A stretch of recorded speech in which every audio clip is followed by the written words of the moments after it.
Hello, ladies and gentlemen, and welcome to yet another edition of Tough Talking Thursday on Focus on Liberia. My name is Dennis Jai, and we are broadcasting from Atlanta, Georgia. In tonight's edition, we're going to be looking at the candidate Joseph Newman Boakai from Wasunga, his 2023 presidential bid. That's what we're going to be discussing tonight. And with me here to discuss the issue is our chief political analyst, Mr. Wilmot Wetty Cooney. Mr. Cooney, welcome to Focus on Liberia. Thank you, Dennis. Happy to be here. Also, a regular panelist, Mr. Mohammed Sharif, is our political analyst, a proud product of Waplo Institute all the way in River G. Mr. Sharif, welcome. Thank you, Dennis. Delighted to be here. We also have our public policy analyst, Mrs. Carl Famula, joining us from Atlanta. Carl, welcome to Focus on Liberia. Thanks for having me. Without further ado, I want to present to you our guest tonight, Mr. Anthony V. Kesely. You know, there are a lot of Anthony Kesely. You put the V there, you can identify him. This is Anthony Vavle Kesely. He's the former public policy advisor to the vice president or the former vice president, Joseph Newman Boakai. He's also a former president, that is the University of Liberia Student Union. He's also the former president of the Union of Liberian Association in the Americas, ULA, also former board chair of the union. Mr. Kesely has worn so many hats that I'm not able to even. He's also a founding member and first secretary of the Liberian People's Party. Mr. Kesely, welcome to Focus on Liberia. Thank you. Thank you very much. I'm very, very glad to be here. Thank you. And in your capacity as the former public policy analyst right here for Mr. Boakai, we are delighted to have you share some light and thought with us about the candidate Joseph Newman Boakai. I want to welcome all our viewers from across the globe. This is Focus on Liberia, Tough Talking Thursday. Here, there is no room for tabata. Mr. Cooney, Mr. Kesely is your longtime comrade from Philadelphia. Well, how delighted are you to have your man here? First of all, I'm very excited to have Kezo here. We go by that kind of name. He's a very, very capable, he's a very strategic leader. And like I said, there could not have been a better defender of the vice president other than Kezo. So I'm happy to be here to share my own opinions with him. We have a long history of political and community associations. We agree in most areas, but there are other areas that we disagree, and that can be shocking to some people, but that's the reality. So I'm really excited to have Kezo here and to get an insight into the VP's desire to become president of Liberia. And one of those areas that both of you disagree on is you have your Propo cup where you drink the Sacomorian juice. You are new as CDC Pape, and I don't think Mr. Kesely is buying that tonight. Mr. Kesely is drinking coffee, and he's on the Boakai scam. Carl is a member of the Unity Party, of which Mr. Boakai is the standard bearer. Carl, you have your, and I believe, are you a partisan of the Unity Party as well, Mr. Kesely? But you have a supporter of your presidential aspirant. Yes, one of the presidential aspirants for Unity Party. That's correct. You said one of? Mm-hmm. Is there any other presidential aspirant for 2023? We are constitutionally, per our guiding documents, supposed to have a primary on, in 2022. So I have heard people say that they're interested in contesting. But, you know, that will be made, they will have to make their own public pronouncement of whether or not they want to run and contest. But there will be a primary per our constitution. Thank you.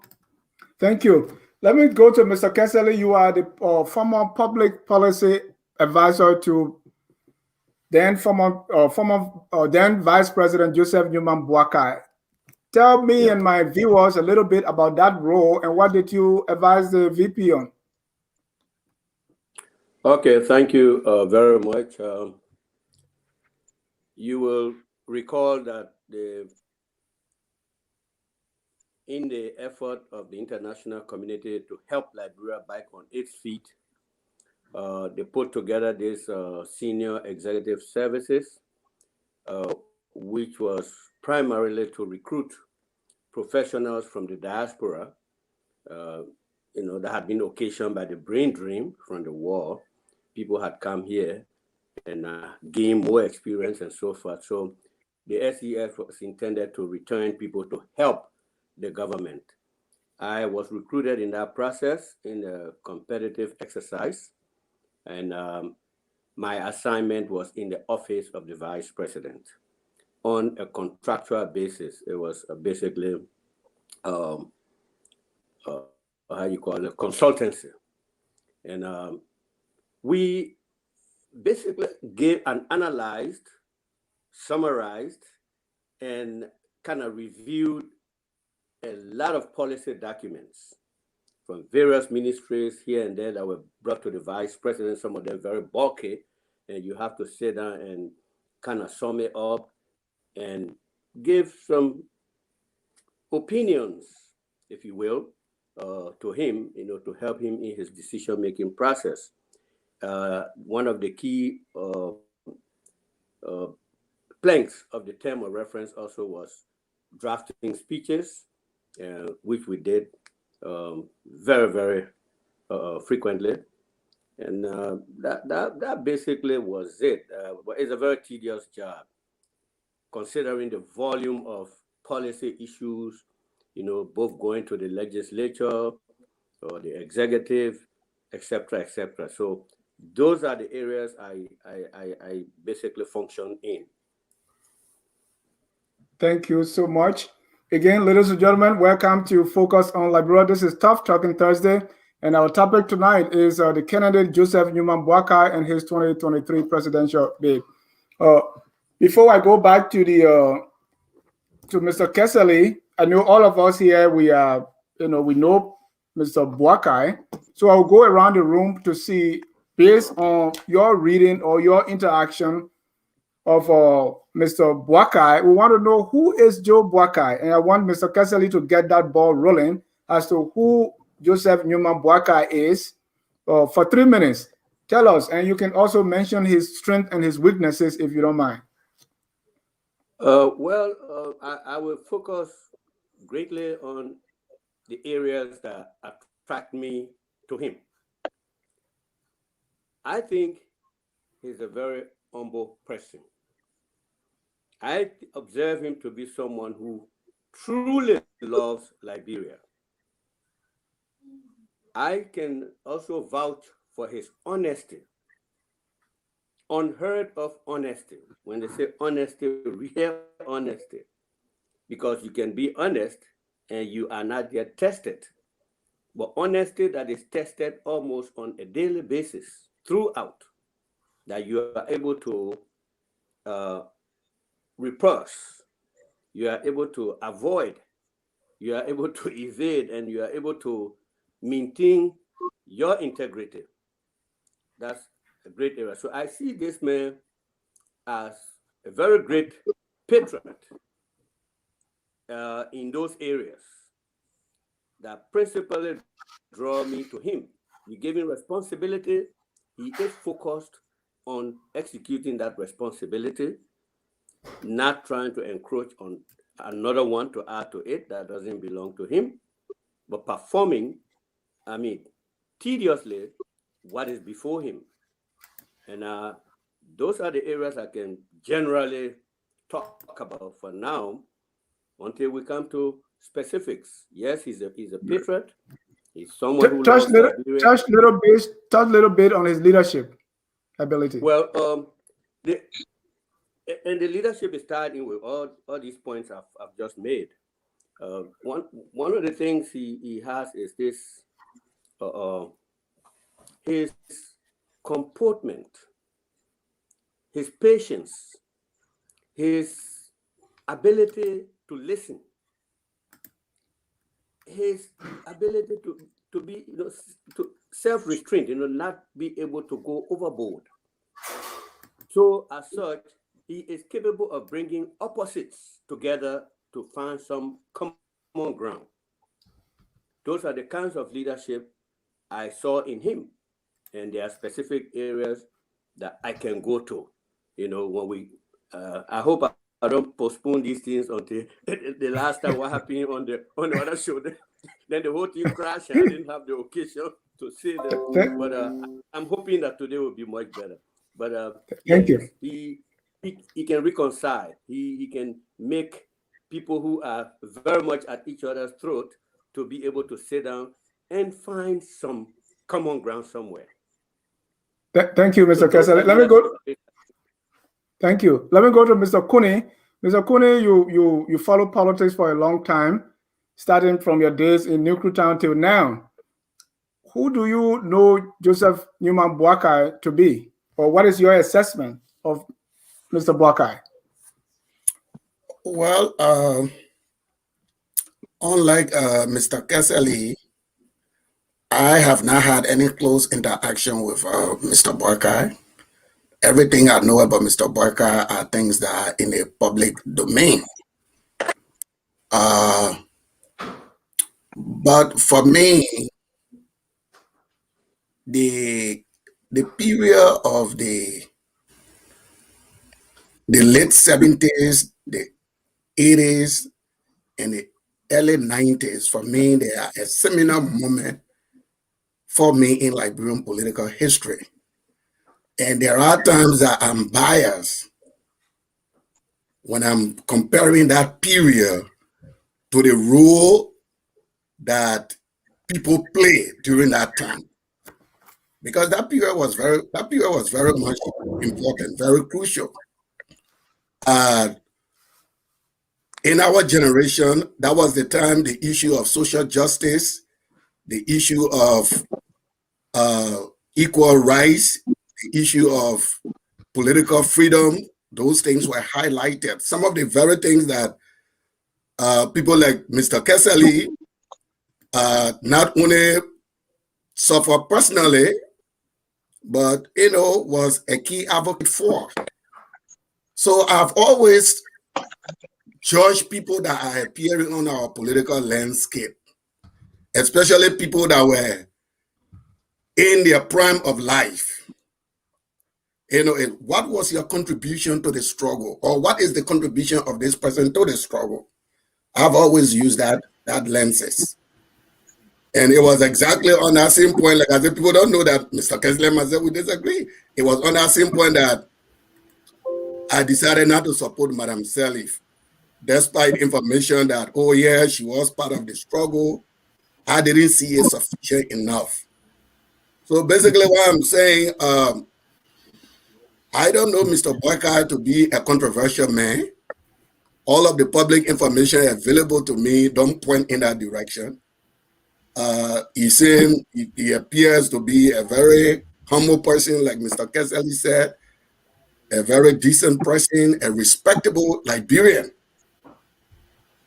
But when it comes to during this very critical period that is important to me and that is important to many Liberians, what were his contribution? I find some deficiency in his contribution to that process, because there were many Liberians that suffered during that period. And many of them take the democracy we enjoy today, they take it for granted. I know student leaders that were in prison, people that were sentenced to die. I know many people that fled, people that couldn't continue. Mr. Kuni, to the point, what are those deficiencies you're talking about? Be specific. Like I said, you are on record of calling Mr. Boakai a serial bureaucrat. Yeah, that's what I saw at that time. During that time, what I saw Mr. Boakai doing was moving from one government position to the other government position. That's what I heard. That's what I saw. I didn't see him getting in the mix of the struggle like his colleagues were doing at the time. So that's one of my problems that I have with Mr. Boakai as a politician. And that's one of the standards that I use for almost every other Liberian politicians that come at this time now and say they want to redeem our country. Thank you. Let me go to Cole, who is also a member of the Unity Party. Cole. Yes, sir. Who is JNB? Well, I actually had the pleasure of working in the government while he was vice president. I worked actually with UNDP and the government of Liberia while he was vice president. And he was always open and available to young people. I was very young when I took the UN position in Liberia and when I entered government, and very prepared but young. So there were some things that I was extremely shocked about when I started working in government. Things were not what I had expected. I had been a little bit sheltered working with the UN and working with the Land Commission at the time, which is now the Land Authority, that I worked with a lot of very smart people, Dr. Brandy and all of these brilliant people. But when I got thrust into government, things changed. Things were no longer really as organized, and people were not necessarily as professional. So I would always go and complain, to stop myself from leaving the country. 32 years old, you're sitting there, everything's chaotic. I would go to the VP's office and I would say, without an appointment, his door was always open. He made himself available, and he made himself available to give, to be able to listen to our concerns and to encourage. There are a number of occasions when I would just get extremely frustrated, and he was almost like a father, like somebody you could go to. He knew everybody. You could say, hey, this other person picking on you, So that's how, my interaction has been with him, is that he is actually very accessible. Didn't turn people away. You didn't need an appointment. So always, one of the things he said to me was, we have to do better at not frustrating young people who are ready and able to build the country. We have to really stop frustrating people like you. And when he said that, it made me to understand that he knew that it wasn't accidental, that there was almost like a concerted effort among some people to try to get people who were trying to correct things out of the way. And I just wanted to, I think for me, that's what I can say about the former. Thank you, Carl. Let me go to Mr. Sharif. Yeah. So Dennis, once again, for me, especially knowing Mr. Kessley for a long time as well, I want to welcome Brother Kessley. I used to hear about Mr. Kessley when I was in high school, one of those activists who stood firm against the military dictatorship. And at the University of Liberia, Mr. Kessley was the president of the University of Liberia Student Association when I got there. So Mr. Kessley, as you said, has worn many hats. Maybe those hats can't even fit in one basket. But to get to your question, I don't personally know JNB. My knowledge of Mr. Boakai is through the realm of our public space, our news media institutions, and different things going far back, even before his ascendancy to the vice presidency. So, I mean, that's another way of knowing somebody. You don't have to personally interact with them. You can know them through, these public medium. And so in that way, I can say I know a little bit.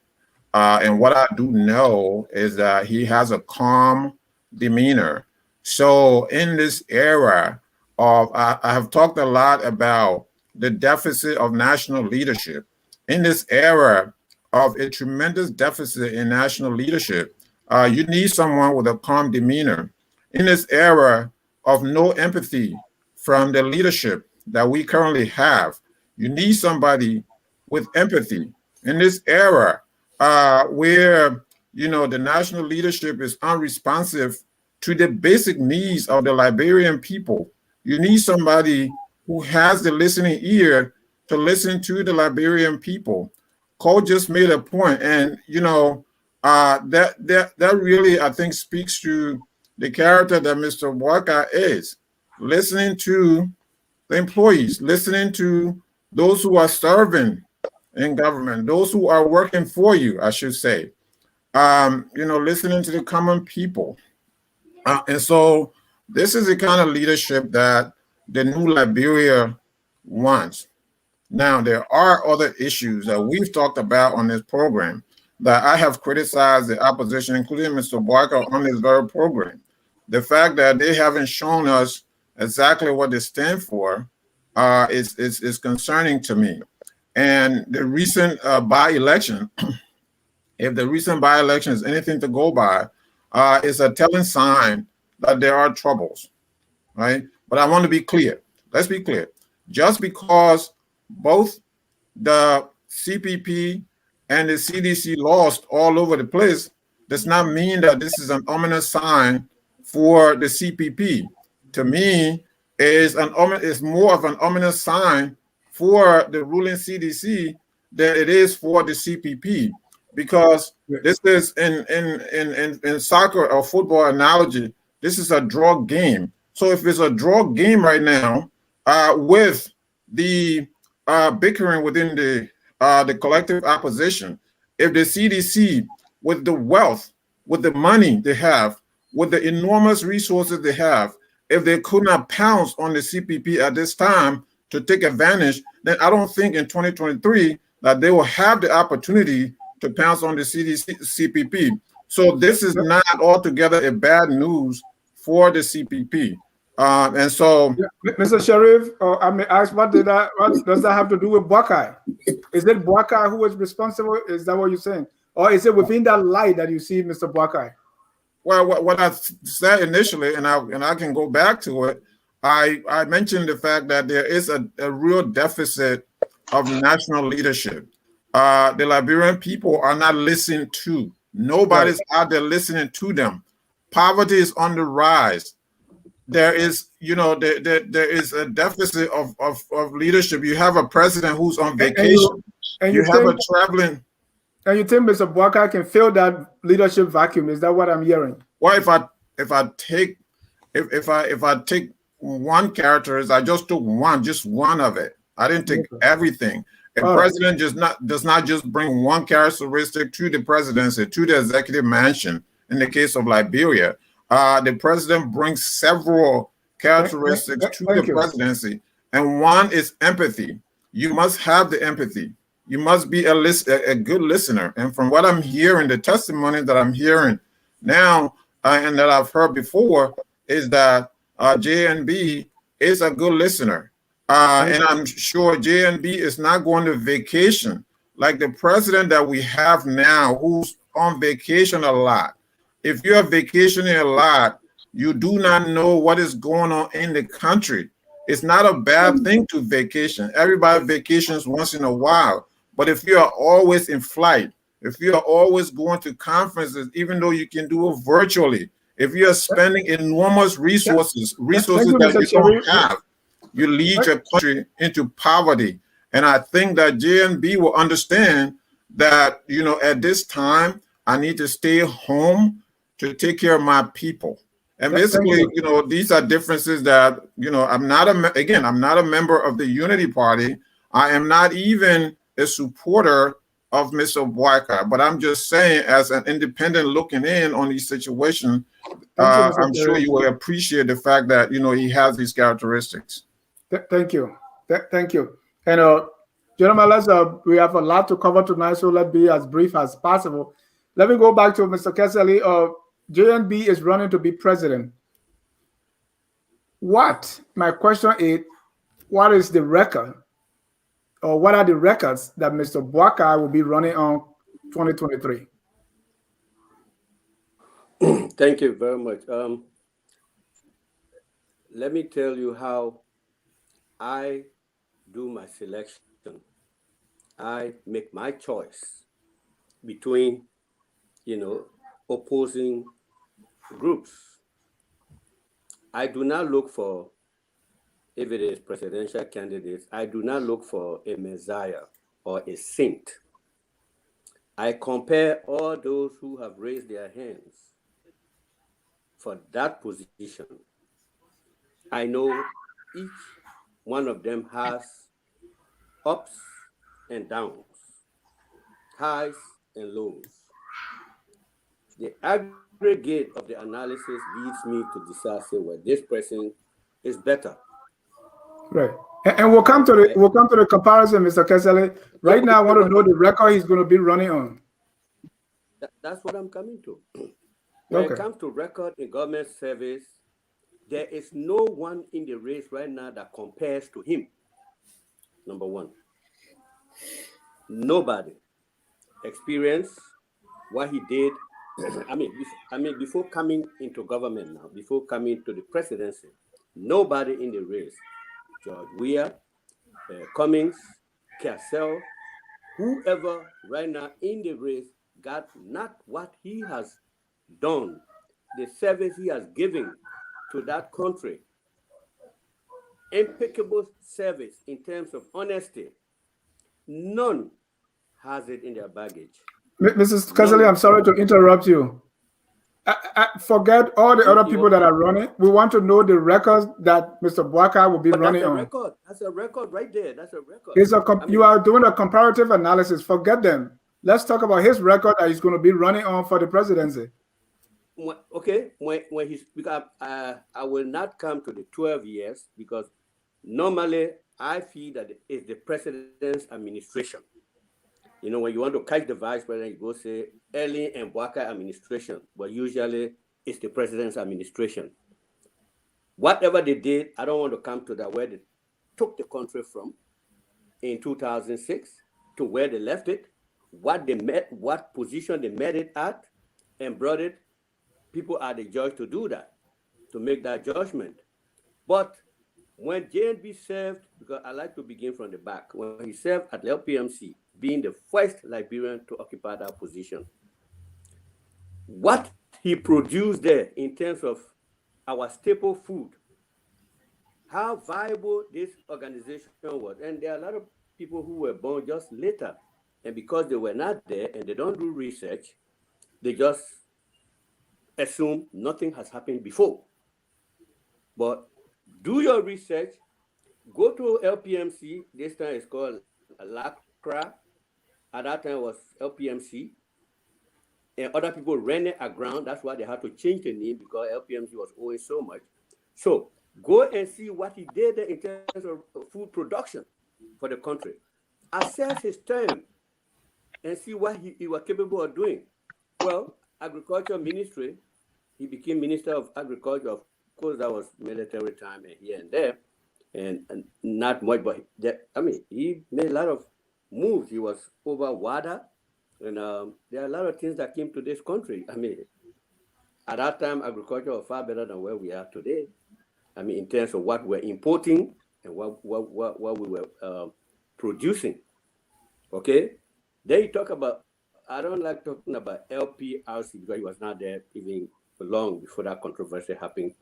But in all these service areas, Joseph Boakai's record is cleanliness, honesty, preservation of state resources. That's one big area. And my thinking, I don't know what you think, I don't know who else thinks otherwise, but that is the key problem our country has today. Thank you. Somebody whose hand is kept out of the cookie jar is one key area, the one great record he has. You can set example, he will lead by example, and that is critical. That's a good record for you to have. Because if the master the president or whoever it is who's ahead of everybody is not able to keep his or her hands out of the cookie jar, who else will? Thank you. Mr. Sharif, let me come to you. Is it fair to gloss over the 12 years and go to LPMC has the agriculture has the record that Mr. Boakai will be running on? No, I mean, you have to bring in the 12 years. That is important. That is cardinal. Well, listen now, one point. I didn't gloss what I said from where they left it and so if I said they would say that aliens administration. And I myself have argued that is the president's administration. The president in every bit of her annual report. Right. Go there, go see the passage about. Right. So is there any record? What the vice president has done at times in the last election he did, he took some of the credit. But that is with all vice presidents. So the thing about the vice presidency is you take the credit for the good thing and you try to shy away from those things that are not so good. So he tried to do that. It's a difficult balancing act. And then in one of the town halls or debate, I think it was a town hall because there's ever no debate in Liberian politics. He said that, I was a parked race car, put me on track, and that has gone viral. So that is the thing that he needs to come out and explain to the Liberian people what he did in 12 years. He also needs to come out and tell the Liberian people, for independence, at least for someone like myself who care about the term of office of the presidency, George Weah has been able to say, let's reduce the presidential term of office. The opposition has done nothing about that. You have senators sitting there for 9 years, basically doing nothing. For 6 years, you have representatives. The presidential term. In other words, these are military era constitutional provisions that allow for this kind of term of office that goes on forever. It seems like it goes on forever. So the incumbent, George Weah, to his credit, was able to, I could be wrong, but I know that there was talk in the administration of reducing the presidential term, and this even went to referendum. The opposition, on the other hand, did not support it. They didn't support it, and they have not laid out anything, any alternative. So those are some of the things that I would be looking for. So yes, the 12 years is valid to put that into focus, and it's also valid to put into focus what they are going to do differently. Some of the questions that you're asking now, I don't think it has been answered, but those things have to be scrutinized, because what are they going to do differently from the guy in the executive mansion right now? That is the problem the opposition is having. I talked about this on our last show. They haven't been able to come out and tell the Liberian people what they're going to do differently. Right. So in your view, what is Mr. Boakai's record that he's going to be running on? Do you see any?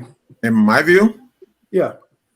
Well, I mean, I don't see much. What I do see is that it will be a change of personnel. And in some way, it will be a relief, because you have, and that sounds weird, right? But then you're going to have someone, to me, who have the temperament, who have the empathy to run the country. But that alone is not enough. There needs to be more. Thank you. Let me go to call. Yeah, Call. We're talking about records here. Okay, I thought. Okay, you will come after call, Mr. Kesely. Okay, thank you. Yeah, you are the guest here tonight, so you have more time. Go ahead, call. What was the question? Mr. Boakai's record that he's going to be running on, or Mr. Kesely talk about LPMC, RC, Agriculture Ministry, and left out the vice presidency for 12 years. So in your view, working with Mr. Boakai and following politics in Liberia, what is the Boakai's advantage in this election as when it comes to records?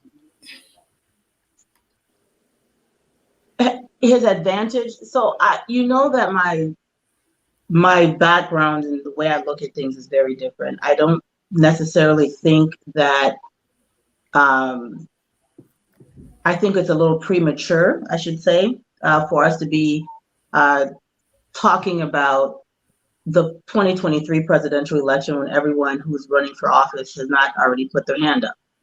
Boakai put his hand up. Cummings put his hand up. I didn't say no one put their hand up. I said everyone has not put their hand up. So that's why I think it's premature. Normally in a democracy, you start hearing the campaign messages of individuals who are vying for office once that season has been announced. Before that, people usually push the agenda of their individual political parties. So that's the background that I come from. So a lot of the way things are happening are a bit confusing to me, to be honest, because when you prematurely start pushing someone before there's been a primary, it gives them an unfair advantage. So some of the processes and the procedures I think are in error, but and that is going to give him an advantage. It gives him an advantage because you have a situation where he was standard bearer in 2017. It is now 2021, and he is still standard bearer of the political party that I belong to. That gives an incumbent standard bearer an advantage. It gives them more name recognition. You have programs like, for example, the Women's Retreat. They put his photo on there because he has been standard bearer since 2017. So if, in fact, anyone else were to try to run, they would have a tremendous disadvantage trying to go against the current standard bearer. Another, of course, advantage is name recognition. He ran in 2017. People knew him. Many people voted for him. We went to a runoff election, right? He did. People say, "Oh, there was this was a condemnation of the Unity Party government." If that were true, we would not have gone to runoff, right? So if everybody had rejected UP, it would have been a one-round victory for CDC. That's not what happened. Coming off of the Unity Party momentum, he won second round. I think he got somewhere around 38% of the vote, almost 40% of the vote. That's significant. All those people that supported him then probably will support him now. Their children are now voting age, are going to support him. He's won over more people. But again, he's lost some more people. There's a sentiment that, hey, you ran for president in 2017. You lost the election in 2017. Give someone else an opportunity to put their hand up and go against WEA. So there is some fallout. So the other thing I want to point out is this. I just saw a comment that's pretty silly. Liberia, I have to respond to this. So Liberia, go ahead. No, I say we can leave the comments for now because I'm not following what you're saying, because are you saying Boakai in the first place he shouldn't be running? He has imposed anyone can run himself for as a president. I'm not giving my opinions here. I'm speaking on what I know. What I said is he ran for office in 2017. Right, and lost. And he's standard bearer in 2021. We have a primary coming up. He has an advantage because he has been standard bearer since 2017. I'm also saying that many people have been discouraged by the fact that we have not, as a party, opened up the playing field for others. Because, often what happens in a situation where people lose, they step aside, someone else runs. That's not happening in any of the political parties. I mean, Cummings lost miserably. He's still the standard bearer of ANC, so that's how things are done in Liberia. What I'm expressing is, the answer to your question about what is advantage and what is not advantage. He won votes. In Liberia, we don't have an electoral college where the counties are voting for president. That's just really, a very ignorant thing that just popped up post-war. People, look at American elections on TV and they want to make an analogy. Liberia has a direct democracy. Nobody wins counties. You win individual votes, and you win individual votes of citizens equally. So even if 4 people vote for you in Barpulu, Barpulu is not, take all thing like in the United States. Those 4 votes still go towards your presidency. because we have a direct presidential democracy. Unlike the US, which they say, oh, this person won Georgia, this person won Virginia. In Liberia, you don't win counties. So y'all stop saying that. That's just counter everything. In Liberia, they're talking about majority, but that's a point. It doesn't matter though. It doesn't matter that's a because point it we doesn't can come matter up. what the majority is in a county. It matters what the citizens are voting for. So you do not go by county. And it's a disservice to our Constitution to do that because it is incorrect and it's inaccurate. Our individual citizens are the ones who are voting for the president, not some county. I don't see the difference there because even in America where there is a electoral college, people in the state still vote, right? So you are not. It's not 100%. Yeah. So this is the difference. I'll break it down. It's really simple. Right. So and I broke it down. Let me break it down for you. In the United States, I don't want us to go in that direction for now. No, I'm going to answer it. It needs to be answered because you have young people. We're going to leave the major thing we're talking about here. No, I just want to clarify it. The reason is in the United States, 30 seconds. It's winner take all because we have an electoral college. So if you're 40% of the people vote for Trump and 60% vote for Biden, guess what? The whole state goes to Biden. You don't divide electoral college votes. That's why they say this person won this state. They're not talking about majority votes. They're talking about the entire electoral college votes that state has. That's not the case with Liberia. We don't have an electoral college. We have a direct democracy. So each vote actually counts. That's what I get that. Yeah, I get that, but it's not. I'm not playing that down, but it's not as it's really immaterial to me. Let me go. We don't win counties in Liberia, and I think it's important. I understand it. I get that. We don't win counties, but people are using that analogy when you have more to say, hey, this county is for this person. Because they don't know better. Well, they don't know what they're saying. Have a different explanation. And that's why I was clarifying. All right. They say those things because they don't know better. That's been the argument ANC's been making. It doesn't make any sense. That's not how the country works. Mr. Cooney, let's go to Mr. Boakai's record. Oh no, I promised Mr. Kessley was going to come in. Mr. Cooney. Mr. Kessley, go ahead. You wanted to clarify something. Yeah, when you asked about record, you saw me try not to delve too much on the 12 years. It doesn't mean he has no record there. But normally, I like where he had decision to really make on his own. Like you, managing director of, you have a lot of decisions to make in that enclave. Of course, you still report to the president. But Mr. Kessley, like if you are head of the group of 77, if you are head of the Labrador National Lottery, you have records there. Can you, now that, okay. I mean, are you ready for me to talk? Yes, sir, go ahead. Now that we are opening to the 12 years, okay, I'm ready for it. I wanted to do a reminder for Brother Sharif when he talked about President Weah tried, he did this, he did it. It will shock you to know that President Weah has absolutely actually done nothing. If you recall, it was Ellen Johnson Sirleaf that set up the Constitution Review Committee 2012, headed by Gloria Musu-Scott. I remember vividly because I accompanied the diaspora delegation there, EULA, EFLA, etc.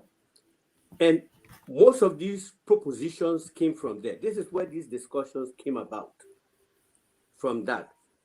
And a lot of them didn't go through, if you recall. Yes, George Weah did come and start pushing them again, but he didn't originate any of them. It was continuation with maybe greater effort. I can credit him for that. But these are things, for example, the dual citizenship issue was killed in Banga because we were there for that. But I just want to tell you that this whole thing about, you cannot just say Ellen didn't do anything about that, for they in fact started it. You remember, our justices of the Supreme Court used to be there for life. Remember there was a referendum where that was the only thing that passed at the time. There were other propositions. So yes, the Ellen, I'm being forced now to say Ellen Boakai administration. Right. I mean, just go to Boakai's record points. Yeah, but I want to tell you that librarian people have to understand this. You are not going to be a vice president and have an independent uh, achievement. You do it under the umbrella of the administration. Yes. And What that's about, okay. yeah, yeah. Just be able to point at it and let's The move on. Ambassador Boakai supervise. These are organs that he has supervisory. It doesn't mean he does actually the daily running. For example, LACE,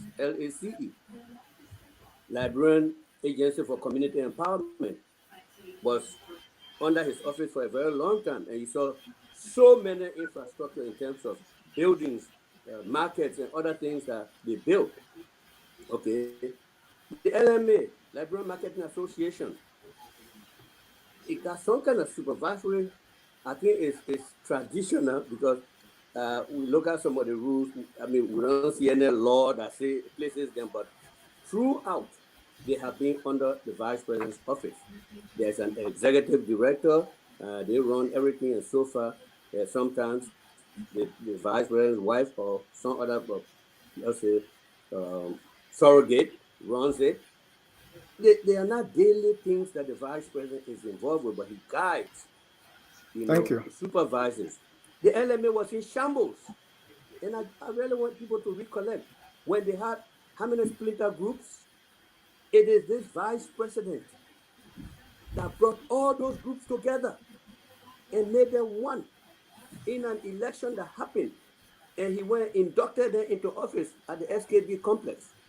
And at that time became one. I mean, there are a lot of things I can sit here and say, the EAWA land issue. Those who are in Monrovia, you saw how many times they came and broke down the EAWA fence. That dispute, he resolved it. The issue between Leo Simpson and other people, that American cooperative school, and all those things, he resolved it. There are a lot of things he did. When the youth got up to demonstrate, to bring down the city to a halt, principally CDC youth, Achisano, Masikaba, all these tough guys or young people at that time, they said they were doing April 12th demonstration. Who diffused it? It was Joseph Boakai. There are a lot of things, man, we can say. Thank you. Now, no, listen, because when it comes to infrastructure, we can go into that. What the Ellen Boakai administration succeeded in doing. 1 second. They did a lot. And I can sit there and talk about roads that were constructed, hospitals that were constructed. I can say that. And my reference will be go into the annual reports of the president. Each of them go see the portion what Ellen at no gunpoint said about the vice president's utility to her. Well, whatever happened in 2017 is a whole different matter. But to say he was not doing his function, well, somebody told me the other day, oh, Ellen was just saying that she didn't mean it. I don't think she will be that dishonest. Because it's a record, it's a historic record. It's there. You can go right now and read them. Not one, not two, not three. What she said about her vice president. So all those are records. So any positive development in Ellen time, he too can take credit. I don't see where. That's fair. Yeah, I don't see where Mr. Sharif said you denounce some and you take some.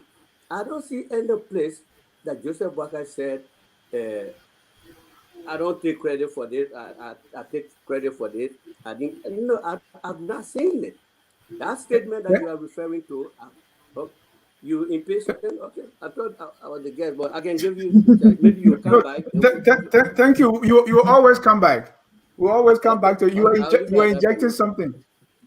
But Let me go to Mr. Kuni. The point was that the whole constitutional revision process started under Ellen Johnson Sirleaf. Okay, right. And whatever was left undone, George Weah did come and pick up from there and push some of the proposals that he was passionate about. Thank you. Mr. Kuni, we're talking about the VP's record here and that he's going to be running on. Yeah, I just want to make a couple of points. I think if you follow the discussion here, in as much as I really do feel that this segment is not a George Weah segment, Mohammed is, he's not resisting the temptation, and you keep bringing in George Weah.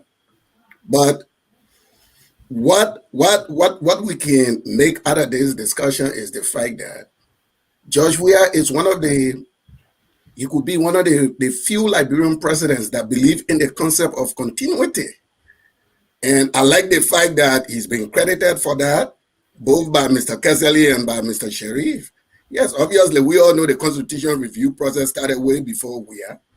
But it is true, when Weah became president, he added his passion to it, and he led it to referendum. But I think Mr. Sharif's criticism is that effort was defeated by the opposition. I think that the point is, Mr. Sharif was making. And it goes to several issues. It goes to the issue of dual citizenship, started way before Weah, but Weah has, injected more passion continuing that process. And you go to different developmental projects, be it road construction that started early in time. The government remained committed to completing those projects. And even if you go to staffing and personnel, people that were very capable during early time, continuing into Weah's time, this is the classic case of continuity. This is the smartness of this president that I keep talking about, that I really want to believe will put the CDC to this road to one-round victory. So by having made that clarification. Yes, please, let's move on to GNB's records. Look, I look at leadership the way we Christians, and maybe Cole will agree with me, look at, and Dennis, maybe you can go to church. The way we look at, the way we discuss evangelism. There is your evangelism is not good only if it is kept to yourself.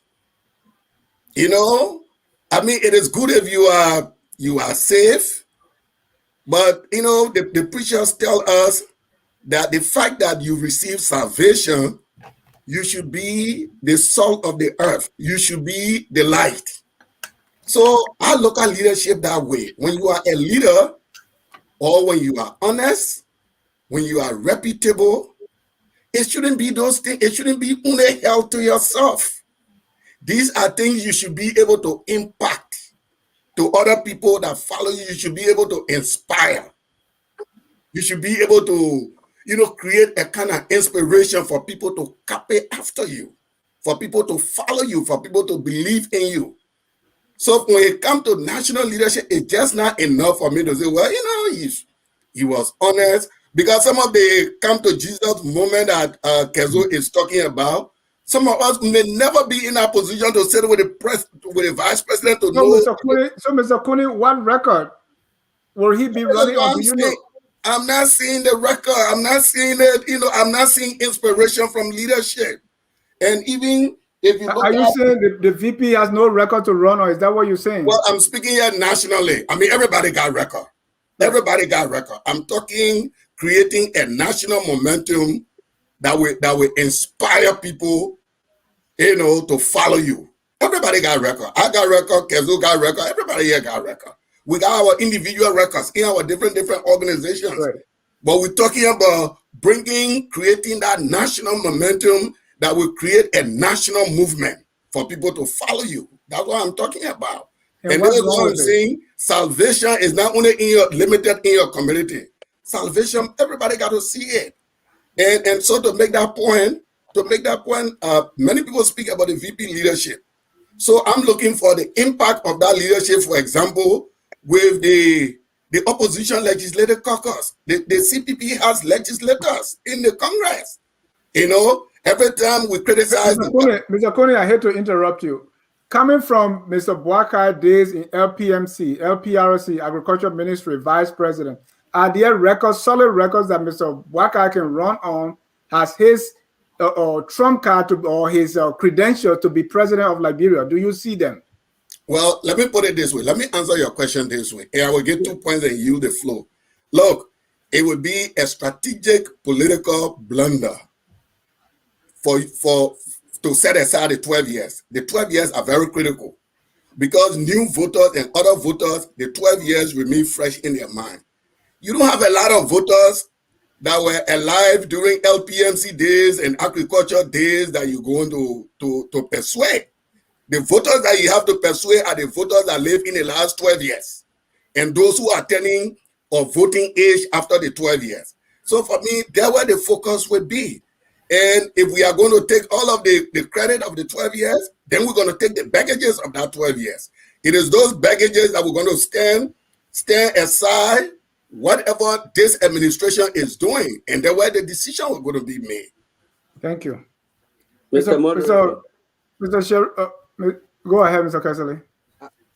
Because I don't know how productive this kind of argument is to just look at one person in isolation.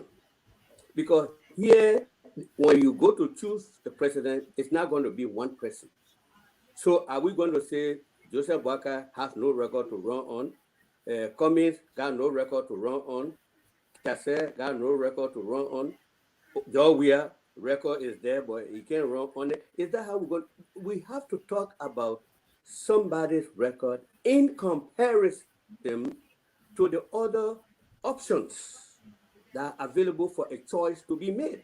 But we just can't talk about what Joseph Boakai. I'm comparing his record to other people who are available for the position. And that leads you to an informed choice. But you just look at one record. Okay, suppose he got minimal record, but that record surpasses all the other people. So I just want to bring that point in. Thank you. Let me go back to you, Mr. Kessley.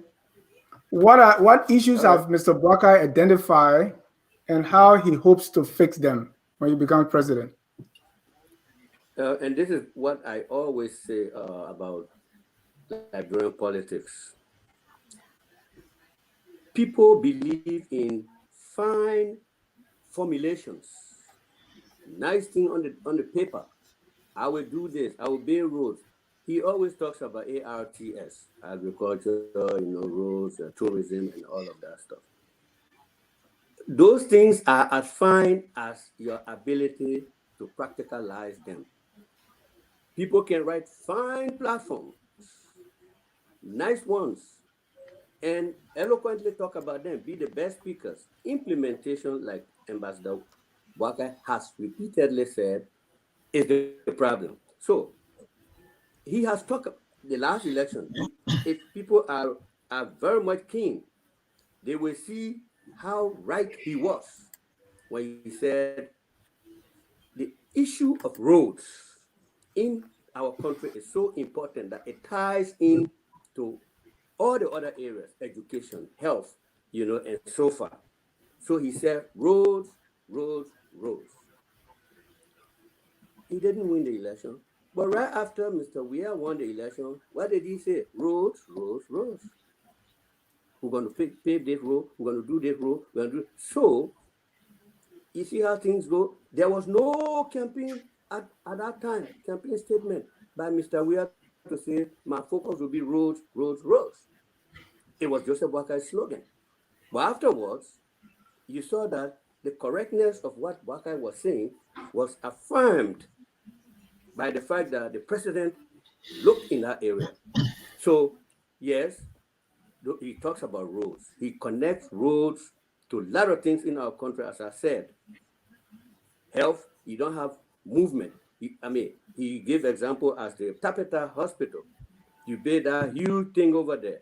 Access to it is not good. So the hospital is kind of like almost it might become a white elephant when roads cut. So his focus has been roads, agriculture, even agriculture. You produce stuff, you don't have preservation mechanisms. They're going to rot. So his focus has been is an interconnected, slogan. Roads, and then road leads to agriculture, health, and other areas. So I want to repeat that because of how the road issue has now been. People say, okay, what is a platform in 2017? What is his platform now? My question is, what his platform was in 2017, none of them have been killed. They still prevail. So does he just change platform because he wants to change it? The platform should be related to the problems confronting the nation. If those problems have not really changed substantially, what compels you to change the platform? The people have realized that they made a wrong choice. What they thought didn't happen. The issues are still prevalent. So this man still has his focus on roads. You can add all other things there, but road also is at the center, which connects to agriculture and other spheres of governance. Thank you. Carl, before you're able to solve a problem, you must properly diagnose that problem and come up with what you think is the root cause and then provide a solution. In your view, what is the issue Liberia faces and what our new president should be focusing on, being the Boakai, Cummings, Dennis Jai, Sharif, or whoever? I mean, I think that is a great question, and I think this platform has addressed a lot of it repeatedly. So I'll just be really brief. One of the greatest challenges we have is education. We can't solve problems if we don't train problem solvers, if we don't create curriculum that grooms problem solvers and future builders and people who are going to be innovators. Majority of the Liberian curriculum historically was developed to create a labor class, a working class. So the curriculum isn't really geared toward grooming critical thinkers. So when you have brilliant people, they are anomalies. When people come out and are extra curious and do self-study, coming out of the high school system, of course, I'm talking about just basic general education. Most of the geniuses that we have are self-propelled, and it's in spite of a education system that was geared to produce Firestone workers or whatever, right? So the majority of the Liberian curriculum needs to be overhauled, and we need to start not getting only our geniuses who can survive in an education system that isn't geared to building them, but just the average citizen, right? So average people like myself, being born in Liberia should be able to go to school and develop critical thinking skills and problem solving skills. So it's not only the genius, 5% of the population who ends up always leaving anyway, for the most part. Those are also the people that end up being the falling subject of brain drain. And most of our capacity is living in other countries, mostly the United States and some other developed countries as well. So that's the first thing. How do we not only groom our own citizens to do better and prepare themselves for solving their own problems and facing and dealing with their own challenges? That means scientists, researchers, engineers, environmentalists, of course, doctors, lawyers, more teachers. That's what we need to be focused on. For me, that was one of the greatest, I will say, failures of the Ellen Joe administration. They did what they could. I think more should have been done. More could have been done. I think that should have been prioritized. They did a lot. In fact, they sent a lot of people to school. They did a lot of building of universities and community colleges. So I'm not saying they didn't do anything at all, right? Because we've got wonderful community colleges. They built Fendel campus. However, the capacity of the teachers, the people who are going to be impacting knowledge upon the students. Schools are not just buildings. Schools are educators. And if we have the nicest university structures in the world, and we don't have any, teachers that are prepared and capable of teaching 21st century students, we failed. And that's what the issue is. I mean, we had the More Than Me scandal, bringing some, drug addict, girl from America, crazy chick comes to Liberia and starts, a rape den, because we don't think that we can build the capacity of our own people to do the right things. So that's priority number one. The rest of the problems will be solved when people are prepared to solve them. You cannot solve problems with an exocentric population, someone coming from somewhere else. It has to be your own people. So the investment in human capital should be priority number one. If I could wave a magic wand, that would be what everyone would focus on, all branches of government, every citizen. and then self-sustaining, projects such as agriculture. And I'm not talking about cash crops, oil palm plantations. I'm talking about food crops, utilizing all these modern skills to be able to feed ourselves. Those would be the things, but the rest of the problems, environmental issues, the issues with, poor governance, all of these things will be solved when the population is given the opportunity to reach their full human potential. Right. And Carl, do you see Kennedy Boakai talking about that, or is he misdiagnosing our issue and using rural and agriculture as the answer? I'm not on the Boakai campaign team, and I don't really know what the messaging is too much. I know I've heard of. We just heard from Mr. Kessler. I think it is. I haven't been involved. Okay. I would think that he would be, in favor of education. I would, hope so. I think that, he's speaking to the immediate needs of people. People need roads, people need food, they need jobs. Agriculture is a massive employment. It offers massive employment opportunities for people who are low skilled individuals. So agriculture is great. In the United States, the agricultural industry, with all the industrialization, employs a lot of people. You don't need to have a bachelor's degree to work on a farm. You don't need to have perfect command of the English language to produce food, to be productive in agriculture. So it is a good focus of any government. With the amount of land resources and water resources that we have in Liberia, agriculture does have to be a priority. I just personally believe that the focus, if we focus on education, the rest of those things will fall into place. Thank you. Mr. Sharif, it seems to me the emphasis that GNB is placing on rural from 2017 to now is like we can't have these things without a vibrant economy. We can have these things without the education that Carl speak about. So what is your assessment of because I asked Mr. Kessler, what are the issues and how we can fix them, right? And what we continually hear from the Boakai camp is rural and this new thing called arts. Do you think Mr. Boakai is attacking the real issues here? Carl laid it out beautifully.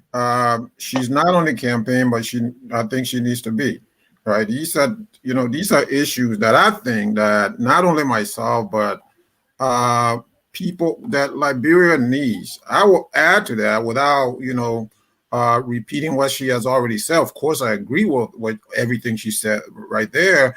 I want to add good governance, poverty alleviation, the institution of the rule of law and the administration of justice.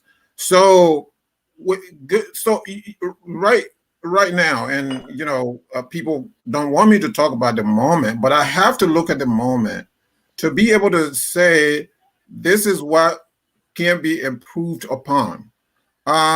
You don't have this sort of independence as enshrined in our Constitution, as enshrined in the Liberian Constitution between the three branches of government. So you have the all-powerful president, the all-powerful presidency that has a proclivity to encroach upon the judiciary, to encroach upon the legislature. So right now, for an example, you have Brani Samokai, who is the legitimate representative, the senator elected from Lofa County, who is supposed to be representing Lofa County in the Senate. Brownie Samokai is not in the Senate. And so politics is being used to deprive the people of Lofa County a senator right now. So this is the kind of thing. So this country has gone to war over the issue of and Mr. Kessler knows this better than I do, over the issue of the way that the government administers justice or injustice, for lack of a better word. So we need a system that's going to put in place the institution of justice. So what is right now the three branches of government? There are folks in the legislature that don't even know, that don't understand their own roles. And so therefore that opens up an almighty president that George Weah is to encroach upon the legislature. We saw that in the Kabina Janis impeachment trial. And something went on recently. I don't know if you all caught this. The senator from Sino County threatened to impeach a criminal court judge if the judge did not withdraw his summons. And that's a whole totally, I don't want to get into all of that. This is an alleged theft by the senator, and this is alleged car theft by this senator, Senator Milton TJ. I don't want to get into that. But your question is so profound. So what we need, one of the things to add to the human capacity building is good governance. Dennis, look at the administration. Look at what's going on. So you have people fleecing. Mr. Sharif, those things that you listed, do you find Mr. Boakai offering them as an alternative to what we have now that you have so eloquently described? And it's not just Mr. Boakai. It's not just Mr. Boakai. It's all the other candidates, leading candidates that are not sufficiently talking about these issues.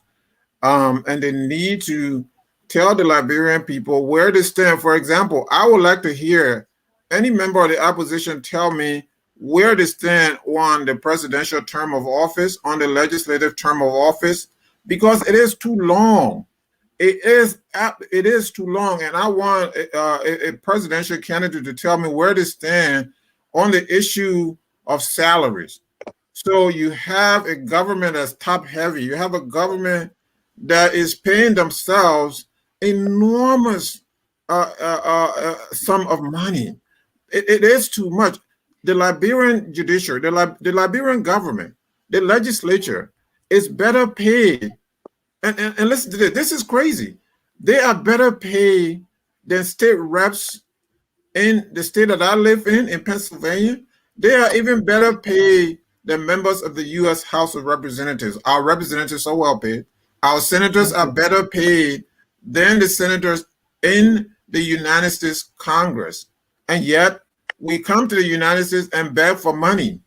So this is crazy. There needs to be something done about all of this. And I have not seen Mr. Boakai talk about that. I have not seen Mr. Cummings talk about that. I have not seen Dr. Cassell talk about that. So they need to come out with something to tell the Liberian people what they're going to do. And so I will conclude with this. I stated earlier, George Weah, and Mr. Kessley corrected the fact that they started with the Ellen Johnson administration. But Mrs. Ellen Johnson Sirleaf had 12 years to do something about this. At the tail end of her administration, before all of this came up, and George Weah pushed the issue, but where did the opposition stand? So right now, I don't know where the opposition stand on those issues. These, again, are military era, and Mr. Kessley is aware of it. These are military era provisions because the military was interested in power. So 6 years was what they put in. 6 years for president, 9 years for representative, 9 years for senators, 6 years for members of the House of Representatives. This is profoundly crazy. It is too long, and this should not be acceptable. So good governance should start there. Good governance should also start with harmonizing wages. It is too long. People are being paid 50 to 100 times over the standard or the cost of living in Liberia, and it's absolutely crazy.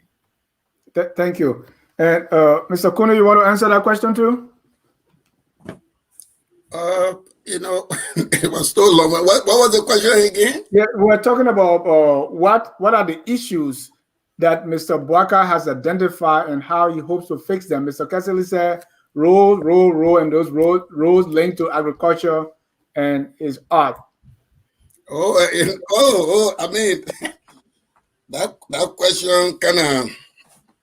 Do you see that Mr. Boakai has identified any issue that he's going to fix and how he's going to fix it? I know you're a CDC guy, so but are you confused? No, listen. We have Mr. Kessley here, who is giving us what Mr. Boakai's believes. Exactly. I want you to analyze that response. I'm happy that Mr. Boakai's platform is what Mr. Kessel's presented. And the reason why I'm happy is that my candidate, being a candidate of continuity, is already building roads. He's already building roads. Roads are being constructed, throughout the country. So this is why I'm excited, because if the argument is going to be on the issue of roads, you will have one candidate who has presented it theoretically, and then you have another candidate who is already doing the work. The Liberian people will decide on that. My call talk about education. Again, Mr. Weah has also taken action on education. We have the free public tuition that he has, Mr. Kunu, you didn't want we are brought in. So let's talk about Boakai. No. The comparison is bringing in Weah. So Right. we can't have this discussion in the vacuum. So if you bring Weah in, then we have to, So all right. So let me take this question then. Compared to Alexander Cummings, what is the edge that makes JNB feels he is the only one in the CPP to take Weah down? So let's compare Alex Cummings and Joe Boakai. Dennis, before we go to that point, I just wanted a clarification here, because as I listen to my sister here, I'm getting the indication that the question of the Unity Party standard bearership is not conclusive. That at some point we may have another standard bearer. So, since we have, even though Mr. Kesele is not a Unity Party member, but he's a supporter of the vice president, maybe we need complete clarity here. Is the issue of the standard bearership of the Unity Party for the 2023 election settled, or is not settled? I would like Anthony answer that for you. Answer that? Yeah. You want me to answer that, Mr. Moderator? Okay. Yeah, yes, sir. As far as I know, and most of you know, the issue of the CPP is hanging in the balance. No, UP. No, I'm talking about UP. I say you asked a question. I'm answering it. The question of the CPP in the balance. Okay. They had certain deadlines to meet up their requirement for people to be, endorsed or whatever elected to declare themselves as candidates at the CPP primary. Okay. The Unity Party went and did its endorsement. The ANC pretty much in substance and form did the same thing. Yeah, coming. The CPP were to disintegrate.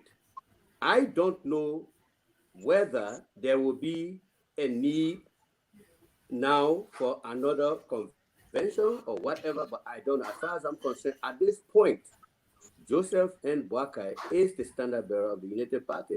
But I gave the authority to Sister Paul because she is a member.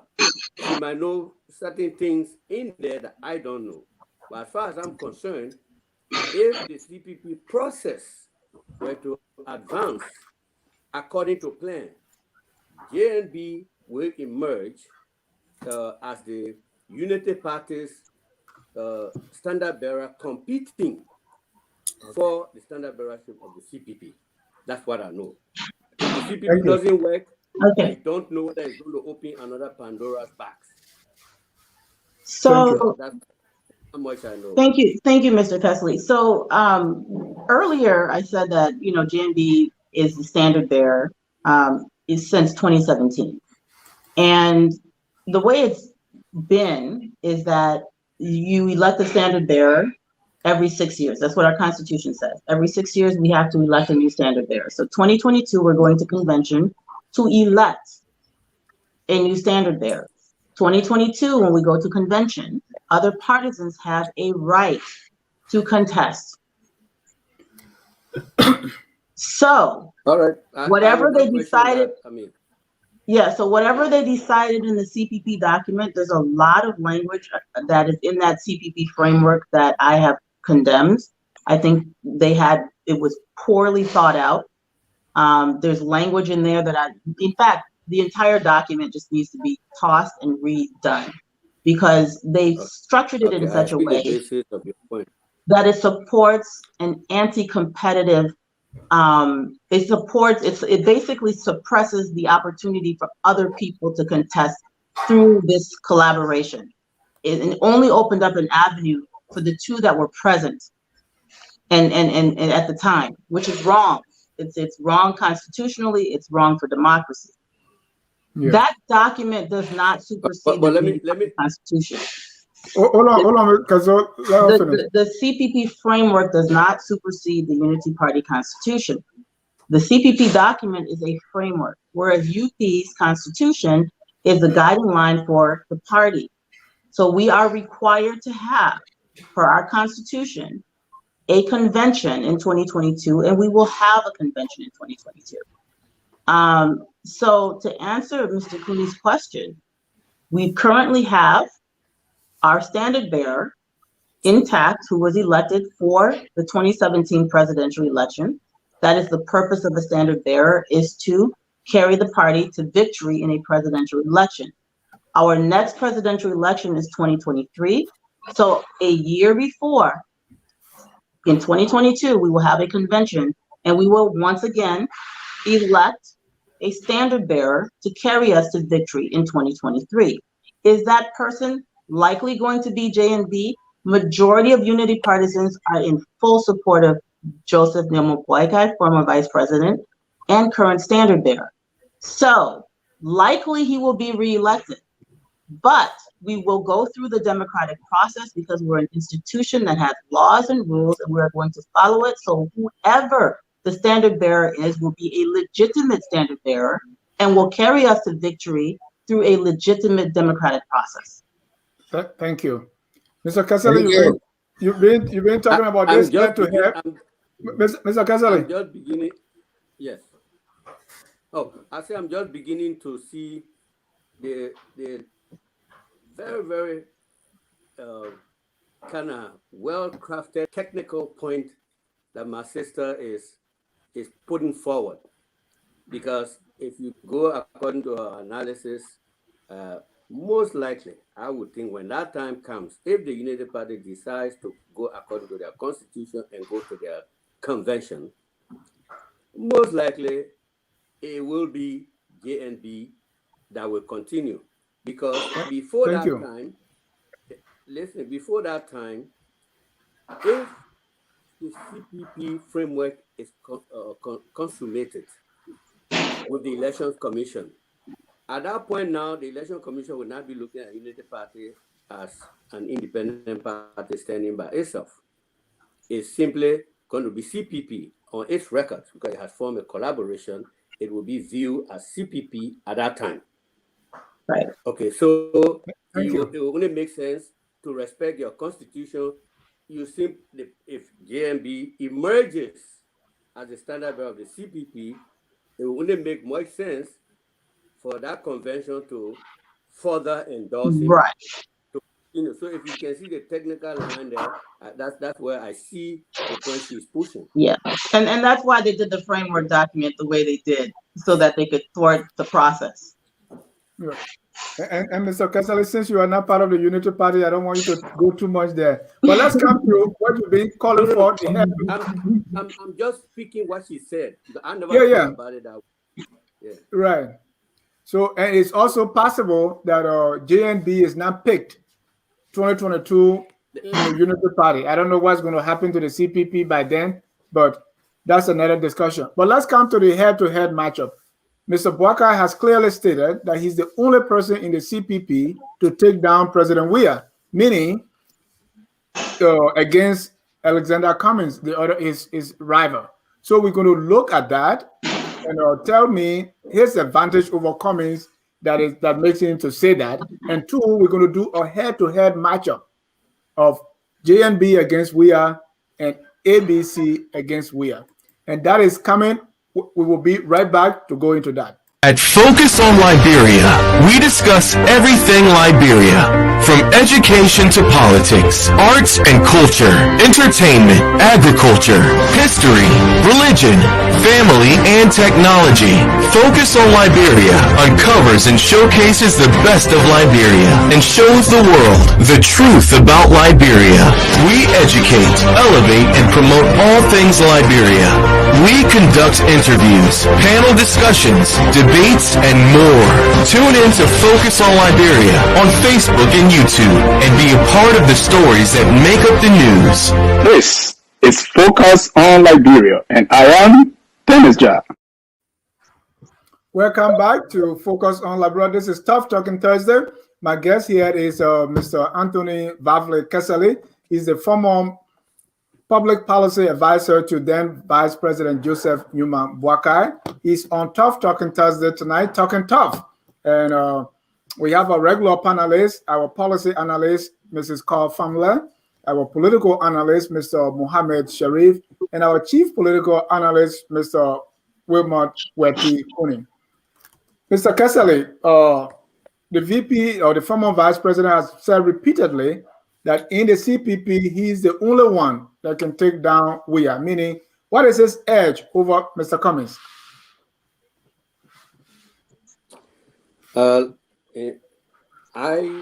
It is not only him who believes in that. In fact, that is my belief. Okay. And my belief is based on scientific analysis, not emotion, not maybe partisanship, etc., etc. If you look at the bare facts that we have relative to those who have raised their hand, okay, let's say CPP, because we are talking about now, he said he's the only one.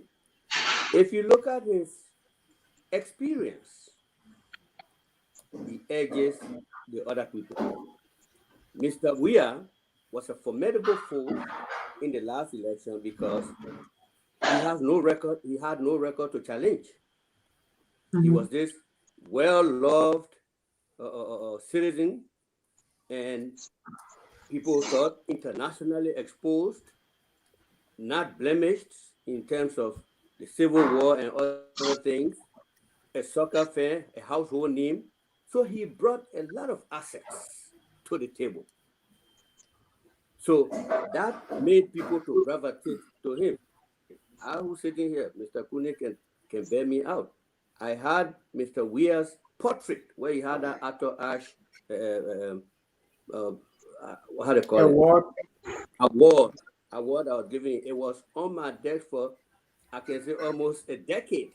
It was right there. You come to my office, you sit there, you see it right there. I was IE president, our IE official, and I saw Mr. Weir, and I basically liked him, how his demeanor, his humility, and all of that on the field of play, and we got all attracted to him based on that. But when he stepped into the political arena, people felt that this is somebody who came to deliver. This man is unblemished. You know how Donald Trump came to Washington, D.C.? Oh, we have to go drain the swamp. The people over there, the regular politicians, etc., that how they come. You know, they insult everything that is there. They are the new people that are coming. So people fell for that. And he was popular, so he got it. He doesn't have that mojo now because he has been tested.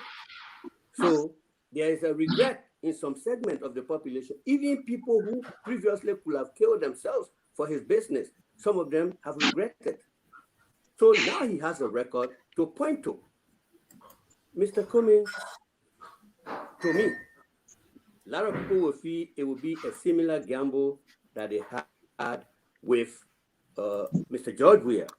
No record of public service, government service. I mean, they are touting his service in Coca-Cola. Right.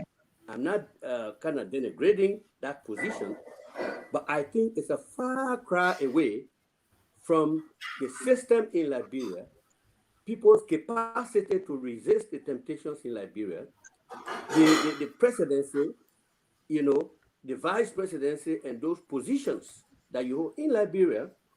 A president can say state or vice president and make an arrangement and tell the bank governor to bring some money. It will happen. Or the finance minister to look somewhere and bring some money. It will happen. That's not in Coca-Cola. There are systems that guide you. So I feel that he has gone through that and he is unblemished, Joseph Boakai.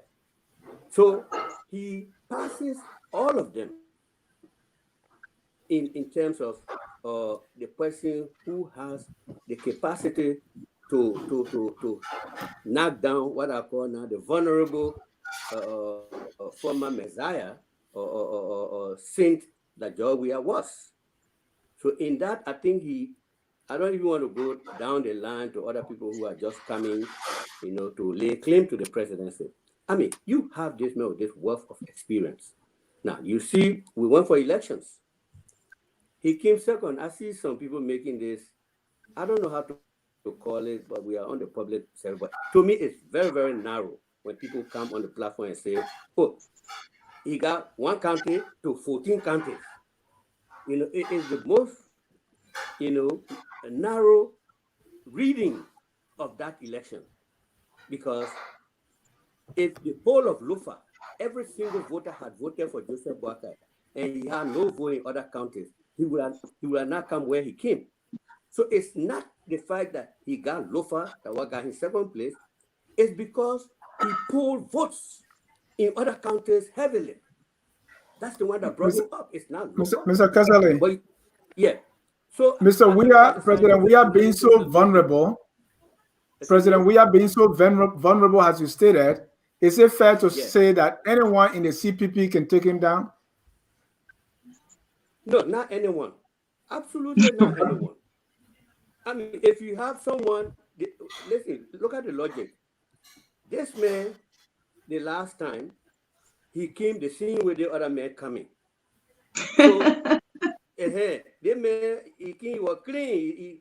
Nobody has seen government. He was this and that. He was doing a Coca-Cola thing, popular man on that side. That's how George Weah came. At least George Weah was loved by the people.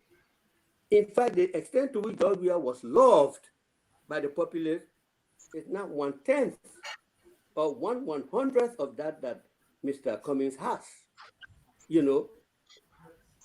But Omer Boakai came second based on the votes he polled around the country, not because of Lofa. He didn't even care every vote in Lofa.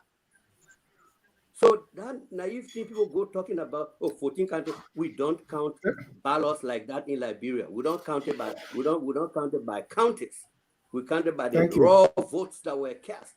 And if you go look at Bomi, you go look at this other place, Bapulu, you see how many votes he polled around that enabled him to go to second place. Unlike Mr. Cummings, who couldn't even poll that number of votes in his own county, since our political situation, unfortunately, is heavily influenced by regional and other things. He couldn't even poll that. He came 5th place. Now people say, those figures have dissipated. They don't exist anymore. That's not true. So my feeling is, based on all scientific calculation, now go by the polls that people have been doing. If you believe in polls, well, I remember Mr. Cummings vigorously argued about the voters' perception survey. Now, you take the polls to be almost like voter perception survey. Today, they are denouncing it. Some people are saying, it is the CDC people that go vote for Joseph Boakai, et cetera. So it's clear from all scientific indications that Joseph Boakai will be a better challenger to George Weah to knock him down than any other person in the race. Thank you. Mr. Cooney, you are on record for saying that Cummings has the edge. Make your case. It's a difficult act coming after my mentor. And many people will not believe that. Like I said, I started this politics thing when I came into exile. I was not a politician in Liberia. I was really tutored by Mr. Law enforcement. I was exactly. But this is one of the areas in which we disagree. Even though they would say it is a CDC strategy. I believe that the exact same reason that Mr. Kessel is so so brilliantly articulated, where, some people in some sectors of the population will find Cummings unblemished. They will see him as a burst of new ideas. He doesn't have any baggage. This is why I believe that he will be the best the CPP can offer. I mean, the CDC will defeat him anyway. I mean, he will be defeated by the CDC. But he's the best I that they got a have. question for you, Mr. Kuni. Hold on, Mr. Kazali. No, You will Joey, I got a question for him. Is he now wishing for Cummings? as opposed to the Omer Boakai, that we have all of these baggages to defend. Cummings doesn't have those baggages to defend. So this is why I think he would be the best that the CDC can put forward. Notwithstanding, he will be defeated by the CDC, but at least we'll be defeating the best among the CPP. Why is he the best? The advantage is because he's new. Is that what you're saying? He's new. He doesn't have a baggage. Look, this is like what is Boakai's baggage? Baggage. He got, like I said, he has to answer for the 12 years of Madam Salif, just as he would claim. What are those questions? What are those questions for Mr. Salif you got to answer? Oh, I mean, if you put Mr. Boakai on the ballot, the issue of corruption, it would say 50-50. Salif government was corrupt. There are a symptom of corruption in his government. Even if you bring impunity, all of those things will be 50-50. You will answer for those. Mr. Cummings don't have that responsibility.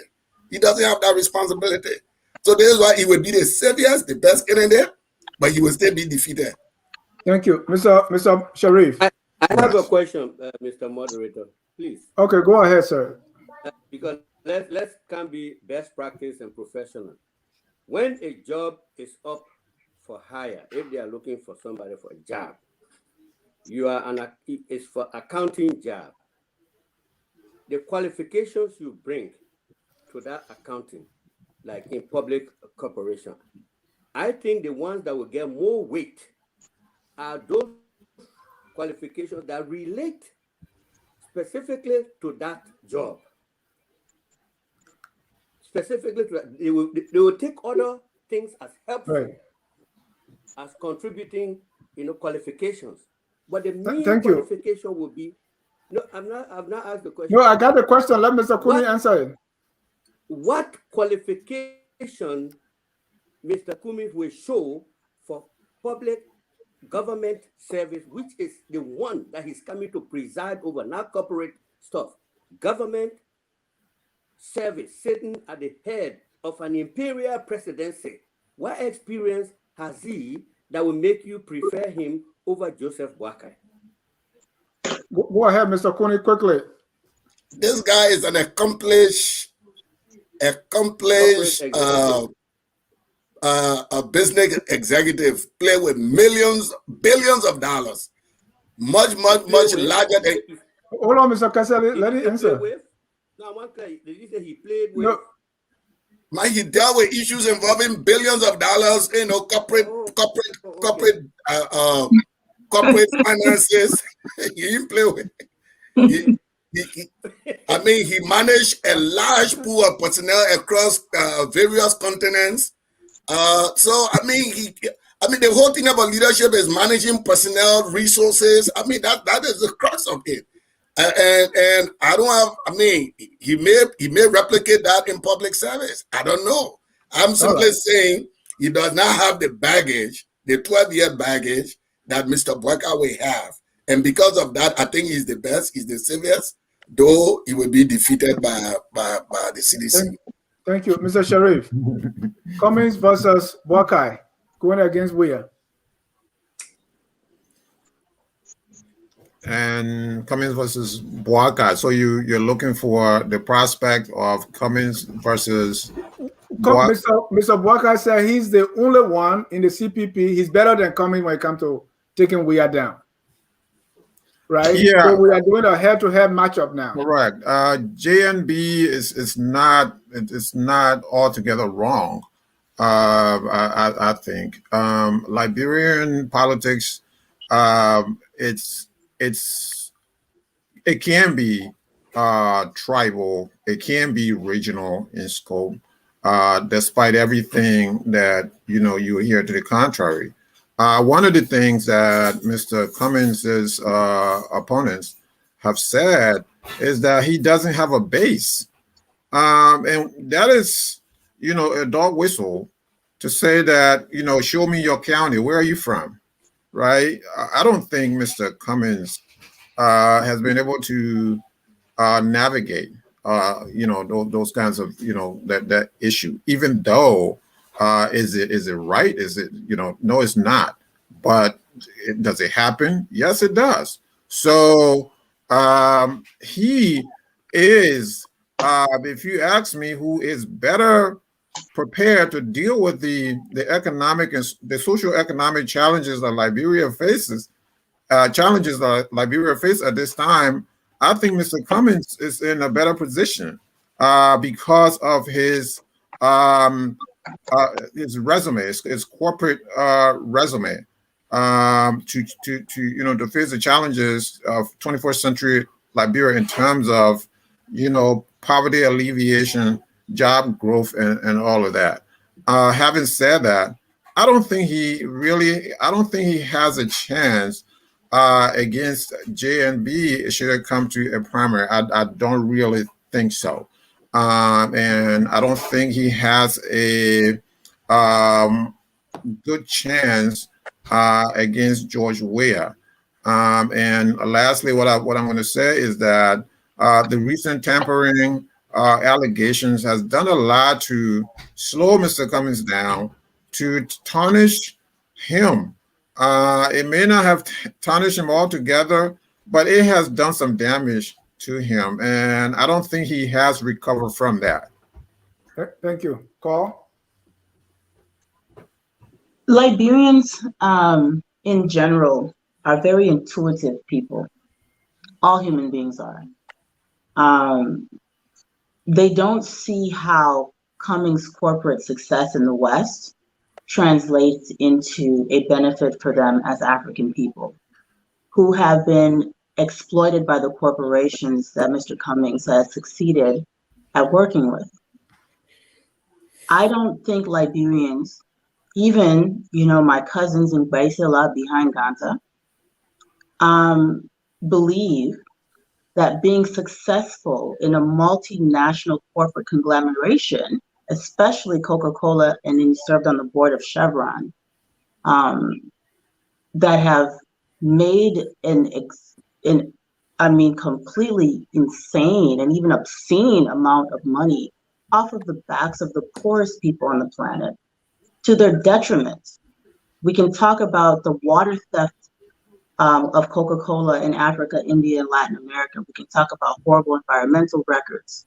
We can talk about horrible records of, the oppression of their workers, exploitation of resources, Chevron with their oil spills, and bribery of governments to overcome and overlook these things. So we talk about management. We are an African country that is ripe for exploitation, ripe for suppression. We are being exploited by corporations right now. How does that corporate record translate into liberating Liberian people? It just does not. It makes no sense. We are so accustomed as people to think that, the white people, the person better than us.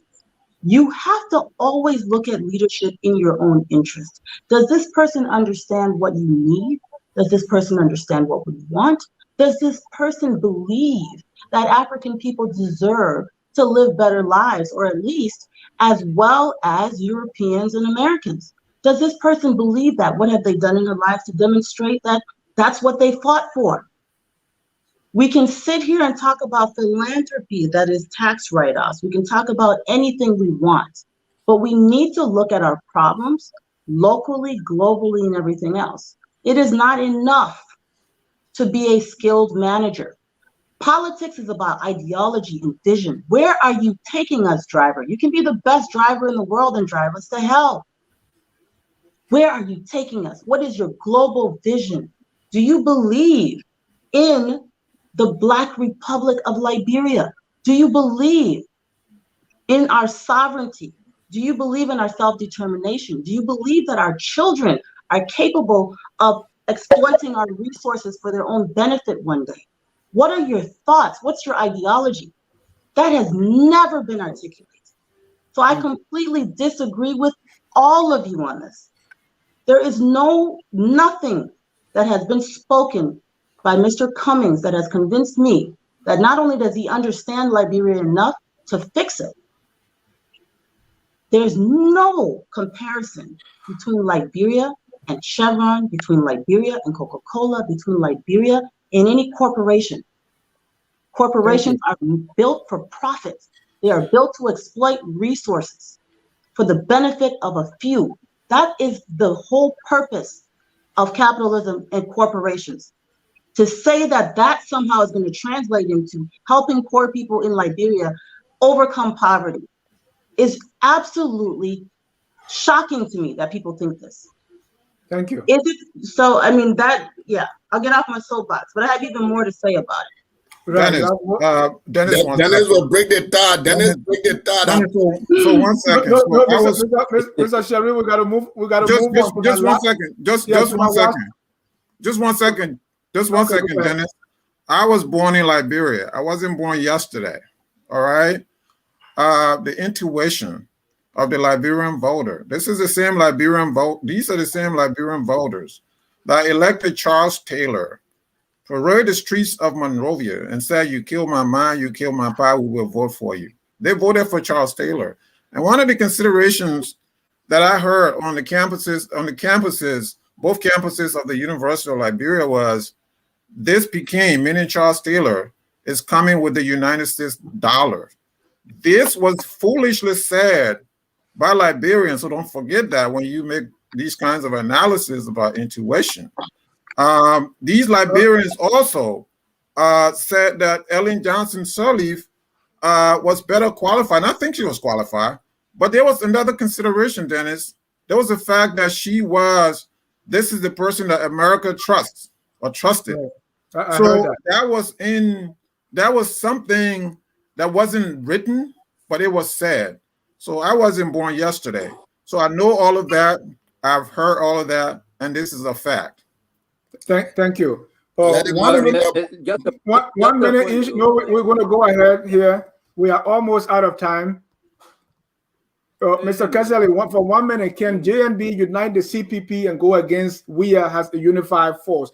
I'm asking this question because everyone in the CPP believes that a united CPP, in fact, that was the purpose for which they came together, or the objective, that they should be united to defeat President WIA.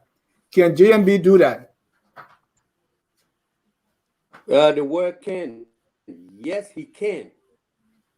He can. He got the ability and he got the experience. Will he? But when you talk about a collaboration, when you talk about a collaboration, it's not like some of the crises I have cited where two groups have problems and come to you as an elderly person and you resolve. It's a different ballgame when you yourself are involved and you are the target. People should be very aware of that. Okay? These people are 4 equals according to their framework document. They didn't give leverage to anybody in terms of the paperwork. Mr. Boakai and Mr. Cummings are co-equals, just like Mr. Ure and Senator Kanga Lawrence. And this whole thing, I mean, you can see the humility and the leadership in Joseph Boakai when he opined that, look, I am a competitor for this. It boiled down to 2 of us now. Mr. Kasale, please be brief. We are almost out of time. Yeah. So let me yield my thing for someone neutral to continue. There was a hula baloo around. No, Joseph Boakai got to take the position. He's running away. So he can, if the other parties are willing. Otherwise, he got no magical powers. If you call someone to meeting and they bring technicality, they don't show up, there is no way, if there is goodwill on the other side, this thing can be resolved. But if things remain as they are, right now we are almost passing the consensus building area. Right. I've not seen anybody that's going to consensus building period and says, if I don't be president, I can be nothing else. Those Thank are you. stumbling blocks. Those are stumbling blocks that are created, that I don't think Joseph Boakai has that magic. If he was not involved in it himself, I will say 100% yes. But the fact that he's involved and he's a target is a delicate issue. All of the parties will have to be willing to see peace and to see a forward march. Thank you. Mr. Kune, I have a different question for you. There has been a clean hand competition between Mr. Boakai on one hand and Mr. Cummings on the other hand. They continue to say, Mr. Cummings' mantra was clean hands. Now, Mr. Boakai is saying, in fact, the late J.J. Rowland referred to me as clean hands. So there is this clean hand competition. Can clean hand win elections in Liberia? It may contribute. Having clean hand may help you, but clean hand is not the only consideration that I want to believe our voters use to elect presidents. Like, Mr. Kessley was talking about scientific data. We can go over all the elections in our country history. I think we'll come very short if we count the number of clean hands that were ever being elected in our country history. So clean hands alone, maybe the perception, of a clean hand may help you, but you need to do other things. Thank you. And then just quickly to the question that you asked, Gazo. I don't leave Kazo question. You got your own. Let me go to Mr. Sharif. No, but we got to share thoughts on these things. No, Mr. Sharif. Yes. I got my thoughts on clean hands. Right. Okay, Mr. Sharif. I have a question for you. Mr. Boakai has been compared to President Biden and also President William R. Tubman. When it comes to the age, age is a factor, right? And everything in there. So he's being compared to President Joe Biden. And when it comes to serving as vice president before becoming president, he's being compared to William R. Tubman. Is that a fair comparison? Joe Biden in terms of age, and then William R. Tubman in terms of development? Yeah, because William R. Tubman served as VP before becoming president. So people look at him that this will make JNB very good president because President Tubman was. Yeah, so that should give him a leverage. The fact that he served for 12 years. So my thing is, why aren't they pounding the pavement and using that, communicating that, conveying that to the Liberian people as an asset? But rather you tell us that you are a parked race car, meaning that, well, I wasn't part of the decision making. That doesn't jive well with someone like myself. You don't, you take credit for where credit is due, and you take the fall for whatever happened, and you live with the consequences. When it comes to age, it's not going to matter, Dennis, because we have a younger person there now, and look at what they're doing. So that's what they should be communicating. George Weah is a lot younger than him. That stuff doesn't matter. Because look at what the young person is doing. Thank you, Mr. Sharif. Our time is almost over. Let me go to call. Just last thing. The young person is flying around partying. So you're not going to see the older person doing that. So he will be focused on the presidency, I think. So that's an advantage to him. Thank you. Carl, should the health of Mr. Boakai and also his age be a factor or be factors in these elections? I think that's just one of the most absurd things. It's not a factor. Our Constitution doesn't talk about age except that you must be 35 years old. That there's no limit in anything that says you can't be past a certain age. Because, you can be a complete imbecile at 35. It doesn't matter. You can be a genius at 95. It doesn't matter. I don't believe in looking at someone's age. I don't believe in looking at someone's tribe. I don't believe in looking at somebody's gender. I don't believe in any of that. You have to judge people based on merit. I think it's extremely dangerous precedent to start picking at people's personal health, picking at whether or not, somebody, I mean, these are things that are not constitutional. It should not be part of our democratic process, and it shouldn't be at the forefront of our discussions. I think we need to look at people based on the merits, what they're able to do, what is their agenda, what are they going to be working for. We're not putting presidents in a boxing ring. These are people who are going to have oversight over the executive branch of government and make sure that our policies, the vision that they laid out is being executed by technicians that they will put into place to execute those visions. That's it. So Thank you. Business. Thank you. My name is Talvina Cole. I am an activist, and you're watching Focus on Liberia. Thank you. This brings us to our final segment, which is our tabata session. Tabata in the southeastern world means nonsense. So we'll go around the room. Mr. Kessler, we can bring you back. I know we didn't exhaust it tonight, but we can bring you back to continue on this discussion on Mr. Boakai and other things in between. But let's go around the room for our session on the tabata of the week, and we start with Mr. Sharif.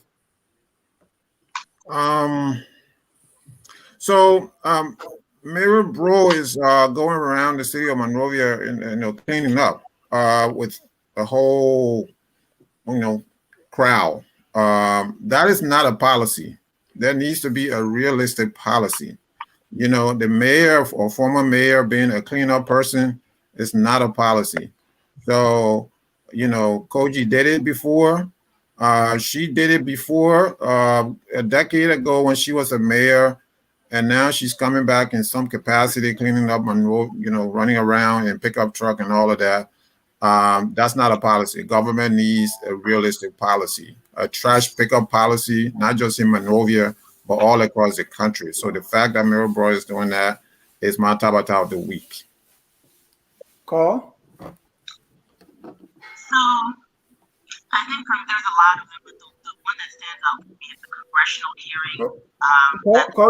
Your volume is your audio is bad. Okay, can you hear me a little bit better? No. All right, come back to me then. Yeah, let me go to Mr. Kuni while our guest prepare for his tabata. So we save him for last. Mr. Kuni, what's your tabata of the week? My tabata of the week really has to do with this increased confrontation between ordinary citizens and legislators.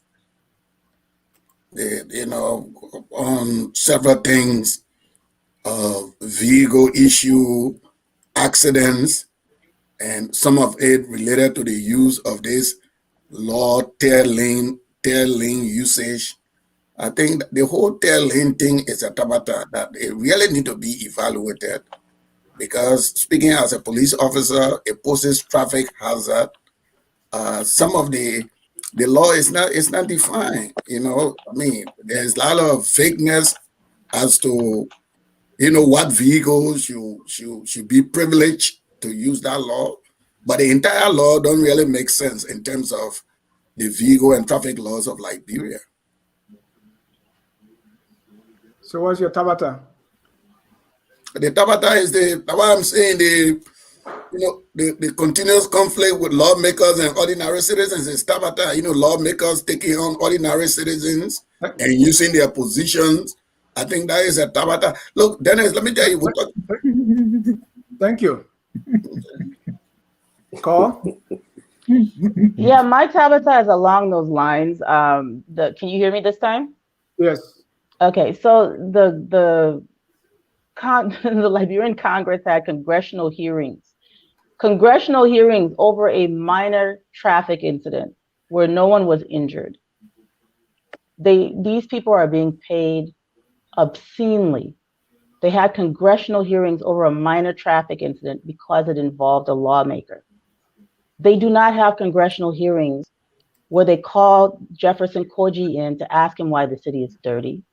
They do not have congressional hearings to find out why there's all of these unsolved murders. They do not have congressional hearings to find out why the schools are breaking down, why the University of Liberia is a festering, rotten mess.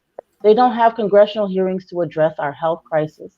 They have a congressional hearing to talk about a minor traffic incident, a fender bender, something that should have been handled by traffic police. And we're sitting down here, paying these people. I pay taxes in Liberia. Many of us just send money to Liberia, whether we be in a diaspora or whatever. The Liberian Congress is the biggest tabata.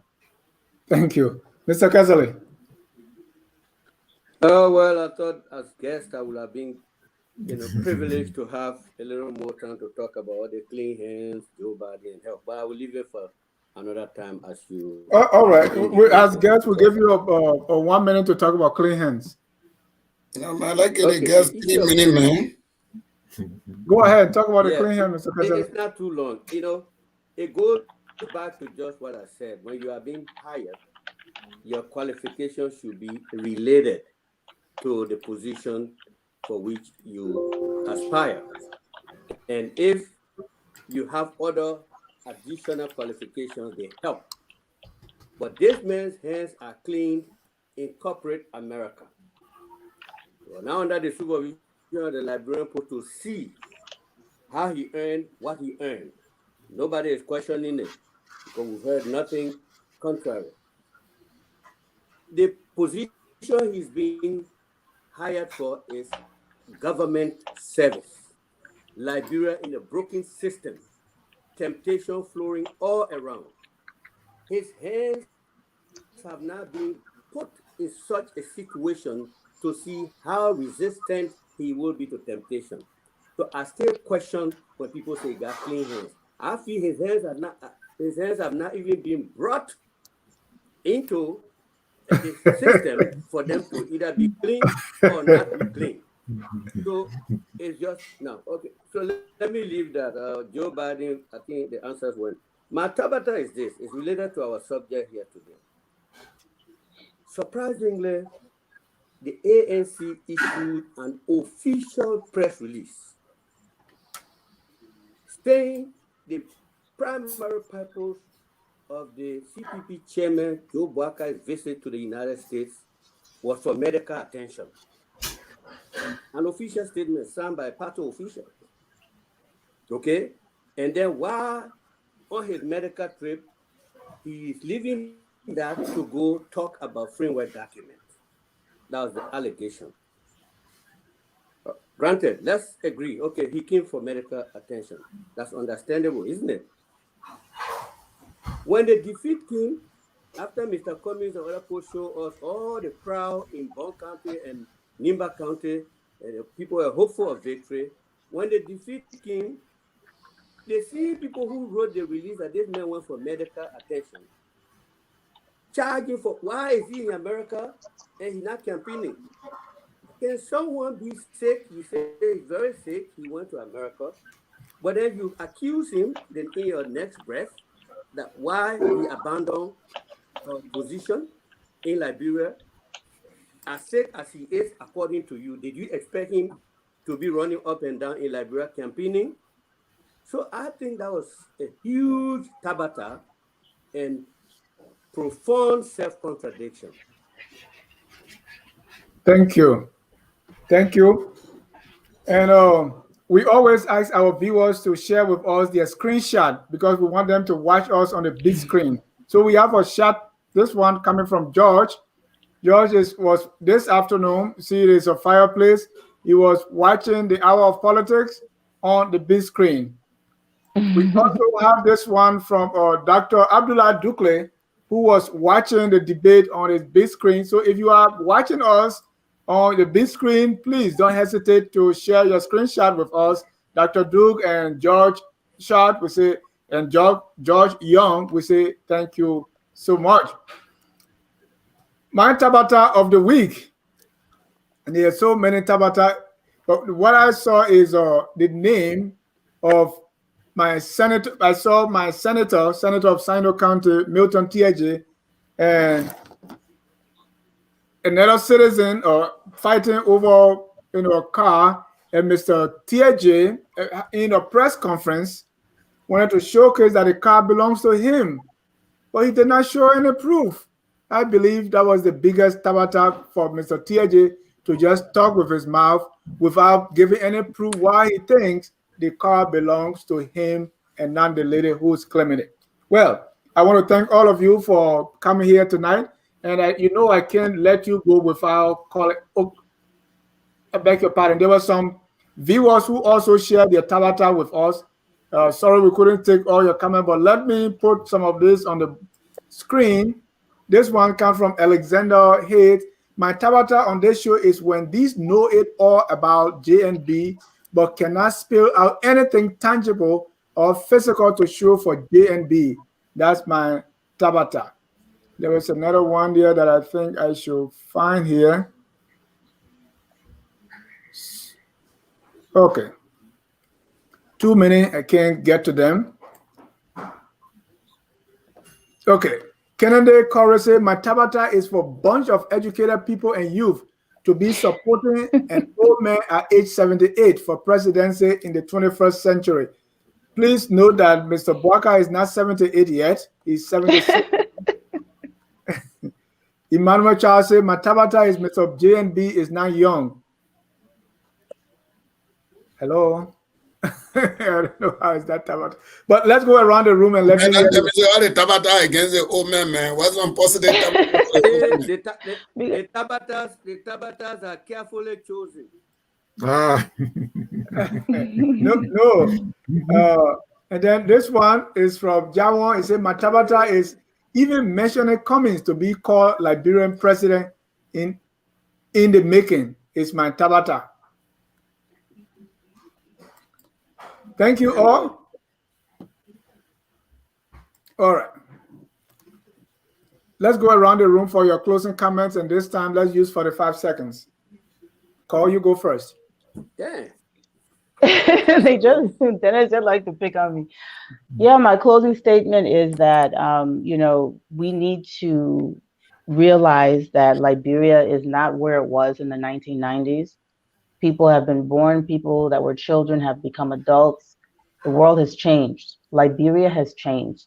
It's an age of information, social media. Our population is much more politically conscious, globally conscious than we were in the 90s. We need to start making better choices about leadership, not only on the presidential level, but on the legislative level, on every level. The current people that the CPP has been sending, to elections, I think have fallen short of a bigger vision. I would like to see the CPP do better. I would like to see us start to look at the best and the brightest among us and encourage them to take political leadership roles, if even so temporarily, even if it's for one term, to make a difference for us and our children and our future. If you are a professor, if you are a scientist, if you have a skill, run for office, serve for one term even. Give that back to your people, not because the job pays, but because your skills are needed. Unfortunately, the unskilled people are the ones that usually step up to run for representative and senator. We have to change that because it is not the president's job alone to transform the country. Thank you. Let's go to Mr. Okuni for your closing remarks. Well, first of all, I want to extend my thanks and appreciation to my brother Kezo for coming here to give us some insight, very important information about JMB for those of us who are sitting afar, those of us that know him just in a public space. We may disagree on some of the things, but it's important. We're in a political space. We need to know everything about all of the people that put their hand up to lead our country. The predictions that we make it, we'll continue to stand by it. We make the prediction of a first round victory when the CPP were united. Now, even with a divided CPP, we think that the first round is on the horizon, and we're going to work towards that. So all of the issues that would be, even if Mr. Boakai would be the candidate, the issue of roads, we're taking care of roads, we're taking care of education, we're taking care of energy, we're taking care of all of these things. There are still serious challenges in our country, but the current government is doing what they can do, and we hope that at election time, the Liberian people will make the right decision for themselves and for their children. Yeah. Thank you. Before we close, let me go back to a few tabata that are coming in. Our viewer love this section, and so we want to do them that justice to put in a few more tabatas that came in. This one says, my tabata is that Cummings can be president on his own without being with running mate to GMB in 2023 elections. Okay, Angela Doe, my tabata is building my own road to my house or bridge. Scary. Vasidiki son Kamara, my tabata is when the voters are no longer interested in cars, bags of rice, and motorcycles, but loyalty to country. How is that tabata, my brother? You were supposed to define tabata.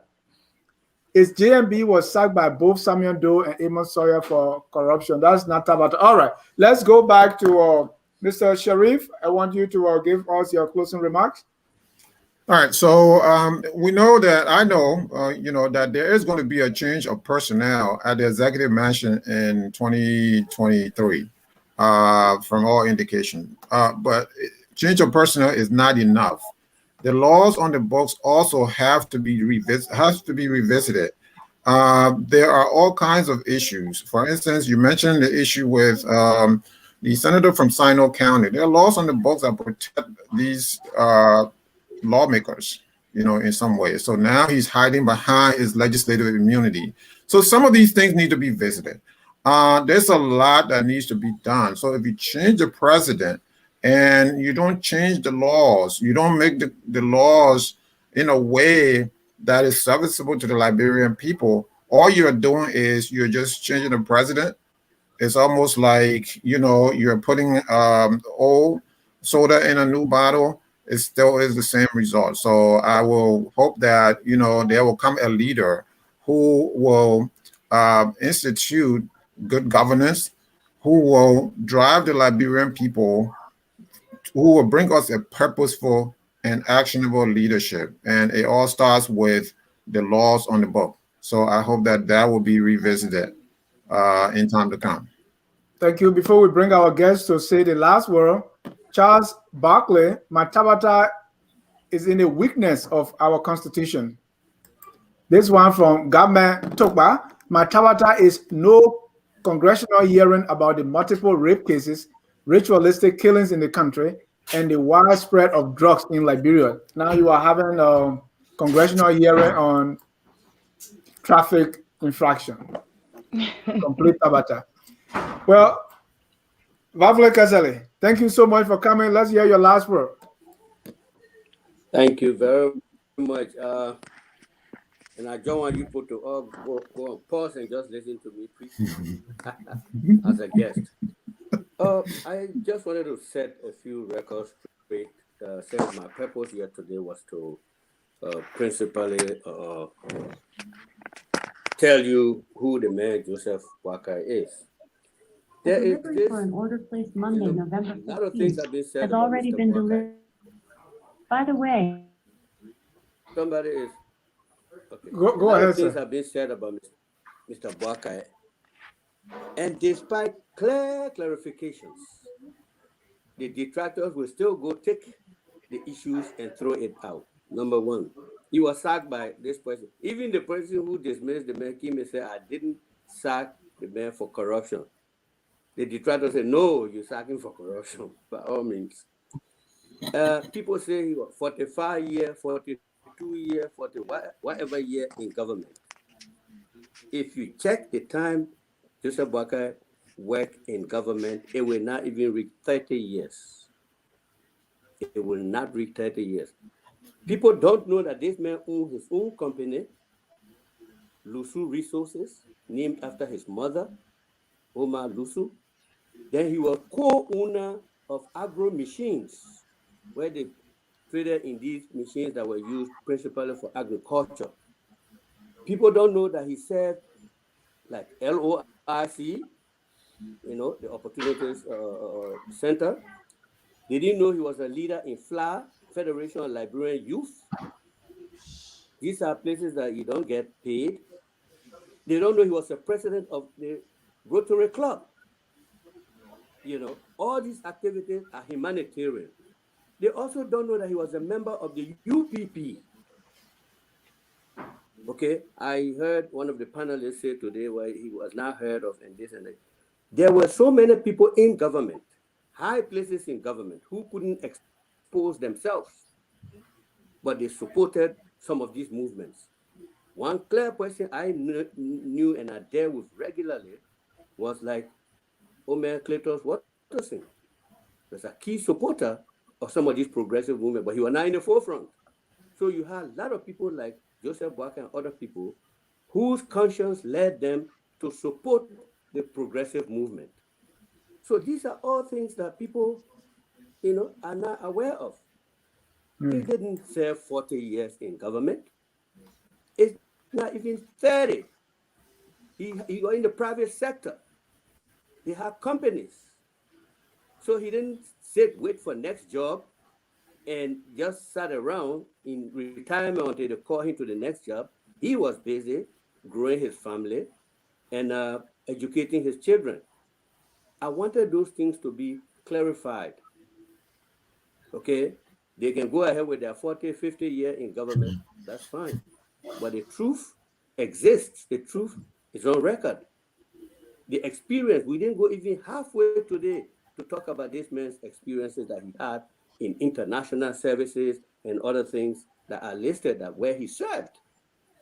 So I part with the conclusion that among all, in terms of comparative analysis, there is no one that can more effectively, more forcefully confront this vulnerable president who was unstoppable before, but who has been unmasked and has been seen for what he's not capable of doing and what people expected him to do.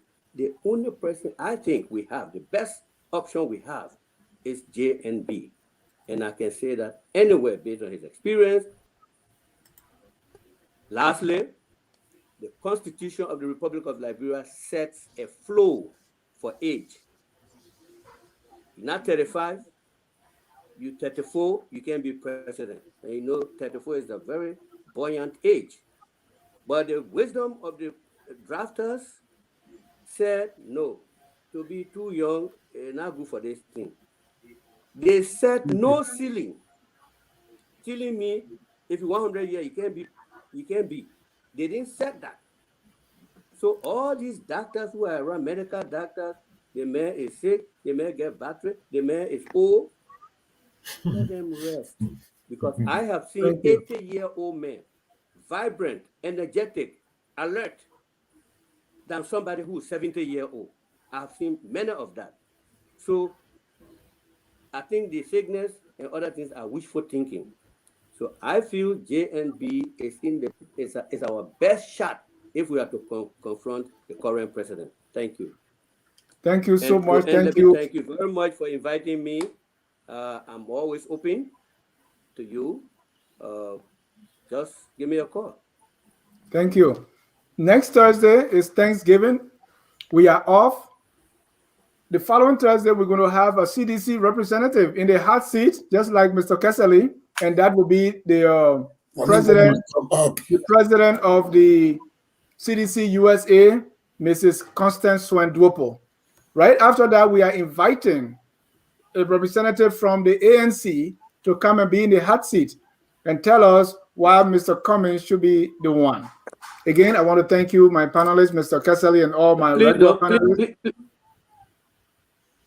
Mr. Kesseley? Please don't bring Kuni on that panel that Ms. Dwoko on.